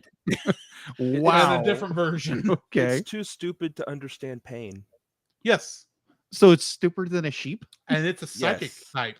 Wow. What? Yeah. it's a psychic type. It is the Pokemon. same. It is the same typing as Psyduck, as they're No. both water Act- psychic types. Actually, I don't think Psyduck ever was psychic. Yeah, he's psychic. Is he? I could have sworn he wasn't. You know what? Oh You could my be right. gosh. Golduck could be the one that's actually technically psychic type. But let's face it, we all knew that he has psychic attacks from like the very beginning of his evolutionary, from his Right. leveling. So Yeah. So yeah. he just doesn't get the advantage of being a psychic type until he's Golduck. All right. So But to- anyway. yeah. So to wrap it all up, be like understanding. I love the movie. Great story, character development, everything. There's just all the little nuances of who characters are, what they do, and I'm like, okay, this is cool. I don't get some of this, but yeah, that's one of my dislikes. All right. Josh, what is your second dislike for this movie? My second dislike is that the big final twist of the movie was extremely predictable. Yeah. Mhm. Like it agreed. was something you can kind of see coming from Yeah. the moment Yeah. Pikachu starts talking. It's the only explanation that really makes sense Yeah. from the very beginning. Yeah. It'll be like watching, be like what they're again having no context of what's going on in the world of Pokemon. It's like, I know Pikachus don't talk. Yeah. But Tim's the only one who can understand him. His father is missing, and you learn about this mental transfer. Oh, okay, it's the dad. Yeah, the minute they kind of tell you, oh, there's a mental transfer, it's like, oh, that's the last piece I needed. Yep, that's I the was, dad. only, I was only guessing that Pikachu was Tim's father, but now I know for certain. Yeah, Yeah, this is about halfway through the film, and it was like, wait a minute. Oh, Yeah. Like, for Pikachu's me- actually the dad. Cool. For me, one of the big things that gave it away was when he's like, "Oh, I just know that if your dad was here, he would give you a big hug." Yeah, because you want to give him a big hug right now Yeah, exactly. because you're his dad. Also, the coffee addiction. Yes, True. he is the detective. He is the detective. I know that is a running joke from the game also, because he's Mm. always talking about drinking coffee in the game. Who's from my always- understanding? Who? Pikachu. Detective Pikachu. Oh, okay. The Detective Pikachu in the game, Oh. Detective Pikachu, is Oh, okay. also always that this movie is based on Oh, is okay. always talking about drinking coffee. Oh, okay. He is more of a coffee addict than this Detective Pikachu is. Oh, okay. Gotcha. Because literally, I think it's between every mission. I've seen one or two Let's Plays, but never finished it. But anyway, I gotcha. I totally get it. yeah. Totally get it. Be like it's very, it's on the nose. It's like, and it's be like they set up all the clues very well, but at the same time, be like, oh, okay, halfway through the film, okay, you get it. Yeah. It's very predictable. Yeah.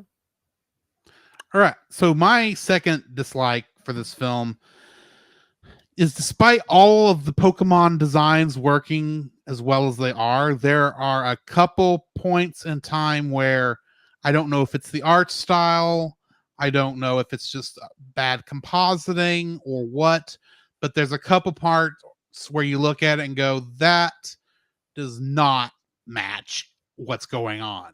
It's I don't know if the art style almost like works against itself, I think, on some of the Pokemon designs. I'm thinking of the Machamp as one there in the middle of downtown directing traffic is one of them, where the eyes are too much like the original. So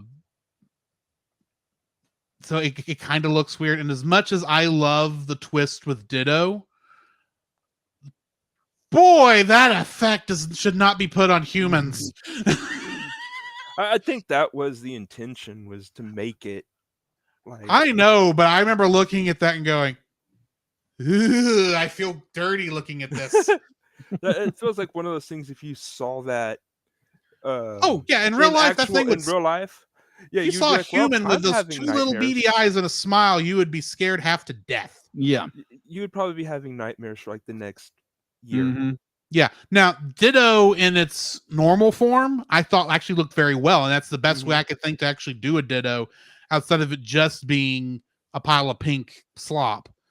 But the fact that it actually has transparent edges, I thought looked cool. I mean, that's how I've always kind of pictured it in my head, was that it'd be Yeah. almost translucent. And then, of course, my boy Grey Ninja. Grey Ninja is my favorite Pokemon, by the way. Which one's Gray Ninja? That was the Frog Ninjas. Oh, okay. Gotcha. Those are my favorite Pokemon. Now, the fact that you have some that are genetically altered to be, evil, basically, I can work with that, because, I mean, who else are you going to have do covert ops to stop your evil, the guy who's going to wreck your plans? Of course, you bring in the ninjas. Yeah. That makes sense. But at the same time, even if you don't realize the fact that their scarves are technically their tongues. Yep. I'm not kidding. Wow. Yeah. There are a couple shots where they actually are very accurate to that. Like when they're holding Lucy there, when Tim comes back in, and you look, and they finally look up, and you can see her being held by that one's tongue, and there's not a scarf around his neck, and going, oh, this does not quite work. I'm sorry, it does not quite work. The also only is working because it's in the shadow and it's only barely being able to be seen. Don't get me wrong, for the most part, the Pokemon designs in this are spot on, but there's a couple moments where it just doesn't fit. There's just no way you can get that cartoonish, anime-ish design to actually work as a living, breathing thing in a human world. Yes. In a live action world. Some of them they work perfectly fine, but others it's like, no. I don't know if that was the best choice. But strangely enough, even though the Pokemon Company was convinced Mr. Mime would be one of those, I think he actually works the best. I don't know if that's because he's got the little Voight ball things for shoulder pads that I remember from dodgeball in gym class. Yeah. Oh, dodgeball. Yeah. You know what I'm talking about? That has the little design, the little hash mark design on it? Yeah. He has those on it as his shoulder pads. Huh. You can see the little lines. Yeah. It's like, that wasn't in the original Ken Sugimori artwork, but I accept it. But anyway, yeah, that's my second dislike, is some of the Pokemon just do. I don't know if there was a way they could have really made it fit. Okay. even though they did the best they could. And what we got does work. It's just some of them you could have chose different things and it might have worked better. Yeah. Anyway. Okay. So my second dislike, our villain's plan is kind of weak. Let's be honest. To me, it's very weak. Be like the fact be like he when we first meet him, he literally reveals his master plan, even though there's the misdirection. Oh, it's his son who's really doing everything, but it's really him. With the idea, be like, oh, like Pokemon and humanity, be like have a special bond and be like can evolve into better things. It's like, oh, okay, Mr. Wise Guy, I see where you're going with this. But the idea is like, okay, so you're gonna make Pokemon and trainer become one fuse into one character. That's Digimon Fusion. Yeah, it's literally Frontier. Digimon Frontier. Yeah. Or Digimon Season- Tamers. Season 4 is what I'm trying to say. Oh, okay. Yeah, literally. And this is more, it's like, okay, one, what's his name again? Clifford? Clifford. Yeah. Clifford's great idea. Be like, oh yeah, I'm gonna put this headset on my head, kind of like what happened to Josh over here. Yeah. Be like, and he puts it on Mewtwo, he becomes a Mewtwo, and he starts wreaking havoc. The only problem is he leaves his body exposed. Yeah. It's be like that one, be like, yeah, it's a okay of a plan, but then you start taking everybody over to become Pokemon. It's like, okay, that's a little weird, but then you leave your own body unsecured for anybody can just walk up and just rip that device off your head. Be like, there's no, he seals away himself in a bunker or anything where no one can get to him. But it's just be like, I understand it's more for plot convenience, but it's a very weak plot. Well, in that regard. He also had a lot of faith in Mrs. Norman / Ditto to stop anyone who would come anywhere near him. Right. Until he could actually get his plan going. And admittedly, had Pikachu and Tim not been there and to stop him, oh yeah, his plan probably would have gone off without a hitch. Probably. Even though I still fail to understand what combining all the Pokemon with all the humans. Yeah, how that actually helps. Yeah, be like, oh, Other because than it brings gonna- everyone to their most powerful evolution. It's like, okay, but they're still the same Pokemon. Yeah, and half of them aren't even like. How long does it take Harry to figure out how to do Pikachu's moves? Yeah. And everyone else is going to be lost for a little ways too, and then they're all going to come and attack you. Yeah, exactly. And the thing is, as much as this Mewtwo is supposed to still be the Mewtwo from Pokemon the movie, yeah, I don't think he's quite that powerful in this, because he was able to complete that Mewtwo was in the movie was able to completely take over that Nurse Joy's mind. Yeah, and completely erase everybody's memories. Yeah, I don't expect Roger in this movie while he's in Mewtwo to be able to pull that off. What we see of Mewtwo, the Mewtwo otherwise doesn't look like he's capable of that either. Yeah, agreed. I mean, he does erase Harry's memories when he puts them into Pikachu. Is he erasing Harry's memories, or is that a byproduct of the willful combination of Harry and Pikachu's consciousness? Yeah. Okay. Because they're literally creating a new person to be. You're creating a new conscious by merging, so it makes sense that for this, I'm thinking too hard about this, Emily, but the psychology of it to actually work. Now, in your case, I mean, R was obviously involved, so I mean, there was a little bit different. But yeah. And plus, the thing about this, you brought up a very good point. The fact that the R itself does wear off in time. So you only have a short amount of time to actually do it. Yeah. So there's a good chance that even with the parade, he only got about half the town took care of. Yeah, exactly. So then your plan ultimately partially worked. And I still don't know what advantage he gets from merging the humans with the Pokemon in the first place. Exactly. Like what is the point of it? Apparently he wants like ultimate unification between the species. Mm-hmm. And I can see that is a very Pokemon villain thing to do, but it still was weird. It was in weird. This. And I'm not sure. I'm not sure how this works and what his ultimate end game is if he had succeeded at this event. Yeah, and also the fact be like you look at when he's in the his Mewtwo, like the fact be like, okay, Mewtwo apparently is a very powerful Pokemon. It can literally erase time. Like No, it's not, he can't erase time. well, it does whatever the plot needs it to do, whatever. But no, he's got certain limitations. But continue. okay, there again, I'm not as knowledgeable about Pokemon as everybody else, but the fact that like this Mewtwo is so powerful, it knows it can do all these fantastical things. Is what is it, a psychic Pokemon? It is a psychic type. Yeah. It's a psychic type. It can literally be like Tim is about to take the headset off and literally force Tim to stop. It's called telekinesis. Yeah, telekinesis. Yes. Technically, a lot of Pokemon can do that, but Mewtwo would be a lot stronger at it. I understand for more like plot convenience that he's tied up with Detective Pikachu, that he can't, stop him in time. But I'm thinking like, you're a telepath. You're a telepath, telekinetic. You can do this stuff in 3 seconds, but here's the thing. Yeah. While merged, as we see with all the other Pokemon human connections, they aren't used to their bodies yet. Yeah. They can't do all the abilities that those Pokemon can do. It took till the end of the movie for even Pikachu to be able to pull off a Thunderbolt, the most easy move for a Pikachu to do. Right.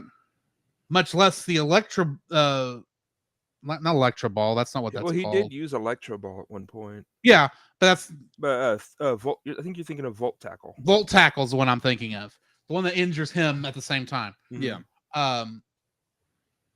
He's able to pull that off once he figures out where that stuff is. But as the human consciousness is there, it's got to learn. Oh yeah, absolutely. We're seeing how to do that. He's just barely figured out how to do telekinesis. That is true. That is in so reality. True. Yeah. He's got so many other things. And that's just me looking at the logic. Yeah. Had Tim come about 2 weeks later into all this mess, Mewtwo would have never been able to defeat Mewtwo at all. Yeah, he would literally pull a Thanos, just snap. Yeah. So yeah, that's just the logic in why our villain does what he does. Be like, there's some of it that makes sense, some of it doesn't make any sense. I agree with you there, actually. Yeah. That's my second. It's like, so that brings us to the end of the episode.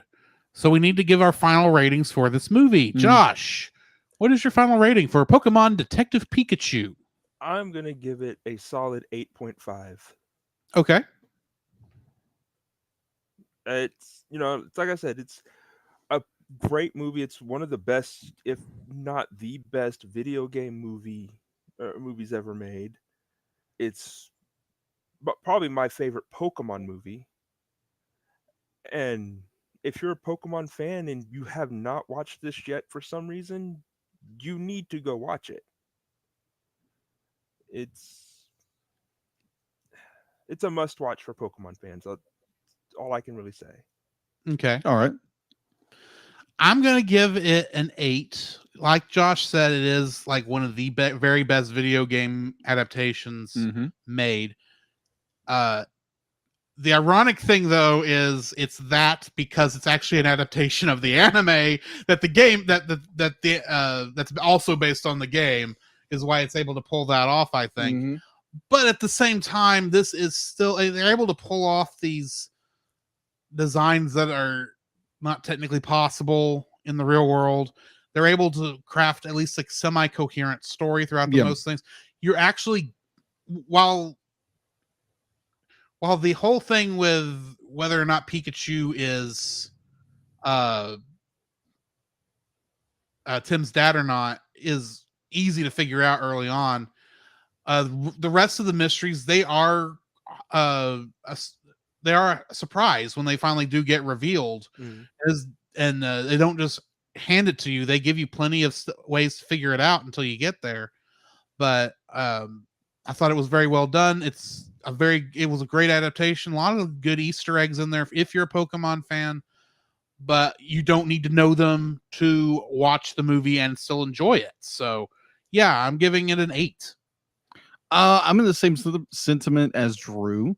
I'm giving it an 8. It's a really well done film, even though for someone like me who is not a Pokemon fan, I'm not as deep into the lore as my two established or esteemed host and guest when it comes to Pokemon. But I overall really enjoyed this movie as a story, as a as character development between Detective Pikachu and our main character, Tim. Mm-hmm.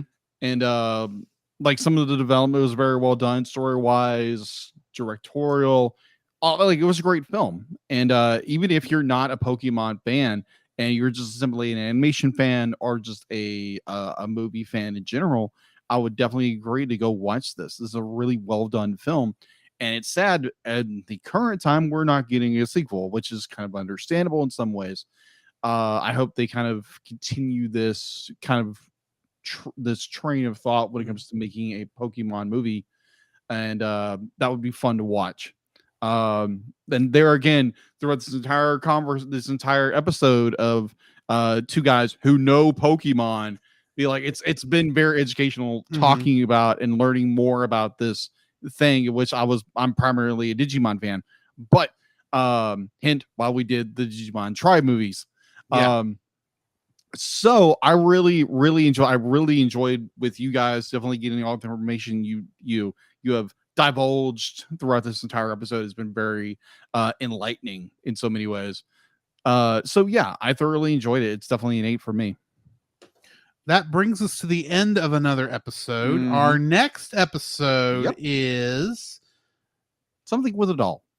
I don't remember. And it's Dirty. Ugly Dolls. Ugly Dolls, a movie I know nothing about. Yeah, neither. I remember we watched a trailer over it. I think last year. It wasn't last year. It was a couple. It came years. out in 2019. So yeah. If we watched a trailer, it would have been either the second half of 2019 video after our very short hiatus when we had some technical issues. Yes. Or we watched it beforehand. Hang on, I am looking up some trivia right quick. All right, because I didn't think to do that ahead of time. No, we have not seen Ugly Dolls yet. Be like, I haven't seen Ugly Dolls I yet. know nothing about it. Have you seen it, Josh? No, I know the movie that you're talking about. I remember seeing the trailers. Mm-hmm. I was just like, I don't know about this one. I've ran into a few people over the course of time and to be like they have watched Ugly Dolls, and I was like, that was a pretty good film. That's what they said about it. There's not a lot of trivia to go off of on this. Is that who I think they're referencing in that one? Who? So and so third time voice acting in a theatrical film after Star and Trolls World Tour.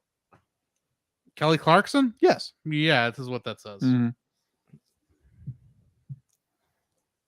Interesting. So yeah, I'm definitely looking forward to watching, because it was one of those movies when we reviewed it. It's like, that looks interesting. It's a little weird, but I'm definitely looking forward to it. Okay, here's the trivia for Ugly Dolls. I'm going to go with Ugly Dolls has made several cameos in previous family movies. Really? Name one.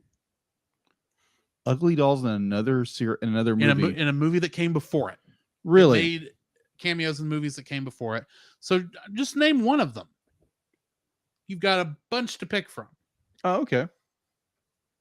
But anyway, that's going to bring us to the end of this episode. Do we have anything to add before we close out here? No, this has been a very enlightening, very educational episode. Okay, Josh, is there anything that anywhere we can find you on the internet for more of your journeys? If I go on any more journeys, I might have to find a place to start putting them. I'll let y'all know that at some other point. You could follow my professional wrestling career with the CWC or ASW on YouTube, on the channel Alex Hollenbeck. Okay. HOLLENBECK. Okay, interesting. I didn't know you were an actual wrestler. It's a We do it on the video games. Okay, that makes more okay. sense. I was about to say, be like, when did you start doing the, slamming people, Josh? Oh, I would if I could, but neck issues keep me from doing that for real. Oh, Gotcha, okay. I gotcha. gotcha. All right, so That- you that- are that is playing. where my name comes from. You're doing Let's Plays essentially. I gotcha. Yes, it's more when you see me, it's all computer done. It's Okay. So you're voice acting. kind of it's what you'll hear on there when you hear me is like commentating. Okay.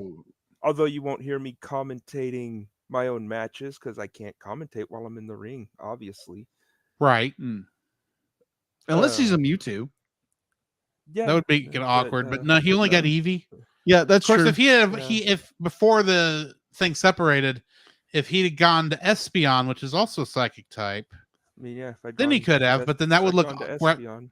that would look rather odd. Him wrestling as an Espeon in the middle of a Getting suplexed professional by wrestling a person. Yeah, Like, I'm not sure the Pokemon Company would approve of that. Yeah, I don't think they would. Anyway, that's going to bring us to the end. In the meantime, this has been Drew, This is Jacob. This is Josh. and we'll catch you in the next frame. Is it working? Nope. No, it's not working. I'll have to edit that back in later. Okay. Thank y'all for joining us, guys. We got rated, by the way, as we were going into Yay! dislikes by Geek Devotions. He rated us Yay! with a party of 4. Thank you for Yeah, rating us, ooh. Dallas. We Thank you. appreciate that. And anyone who's still here who came over with that, thank you for joining us for the dislikes of Pokemon Detective Pikachu. And thank you, Josh, for showing up on the Yeah, show and thank you. having Oh, of fun with course. us. Thank and you. Thank you for having me. Always a pretending to be an blast. Eevee for the first half of the show. I will definitely get that artwork done, and I'll send you Awesome. I'll send you in advance of it. But I can't think wait to that's- see it. I think that's going to be it for us. Let me see if I can find somebody for us to raid. Rate it. Raid. Who to raid? I'll send y'all to Iron Rusty. Looks like he's playing Super Metroid, or randomizer Super Metroid, actually. Randomizer. Yeah. Or it instead of the normal way it's set up, you get different items where you normally would. So Okay. you have to sometimes figure out how to do things without the items you need to actually normally to get there. Okay. Anyway, he's what he's doing. I'm gonna send you over there, so y'all have a good evening. And the Twitch goes, and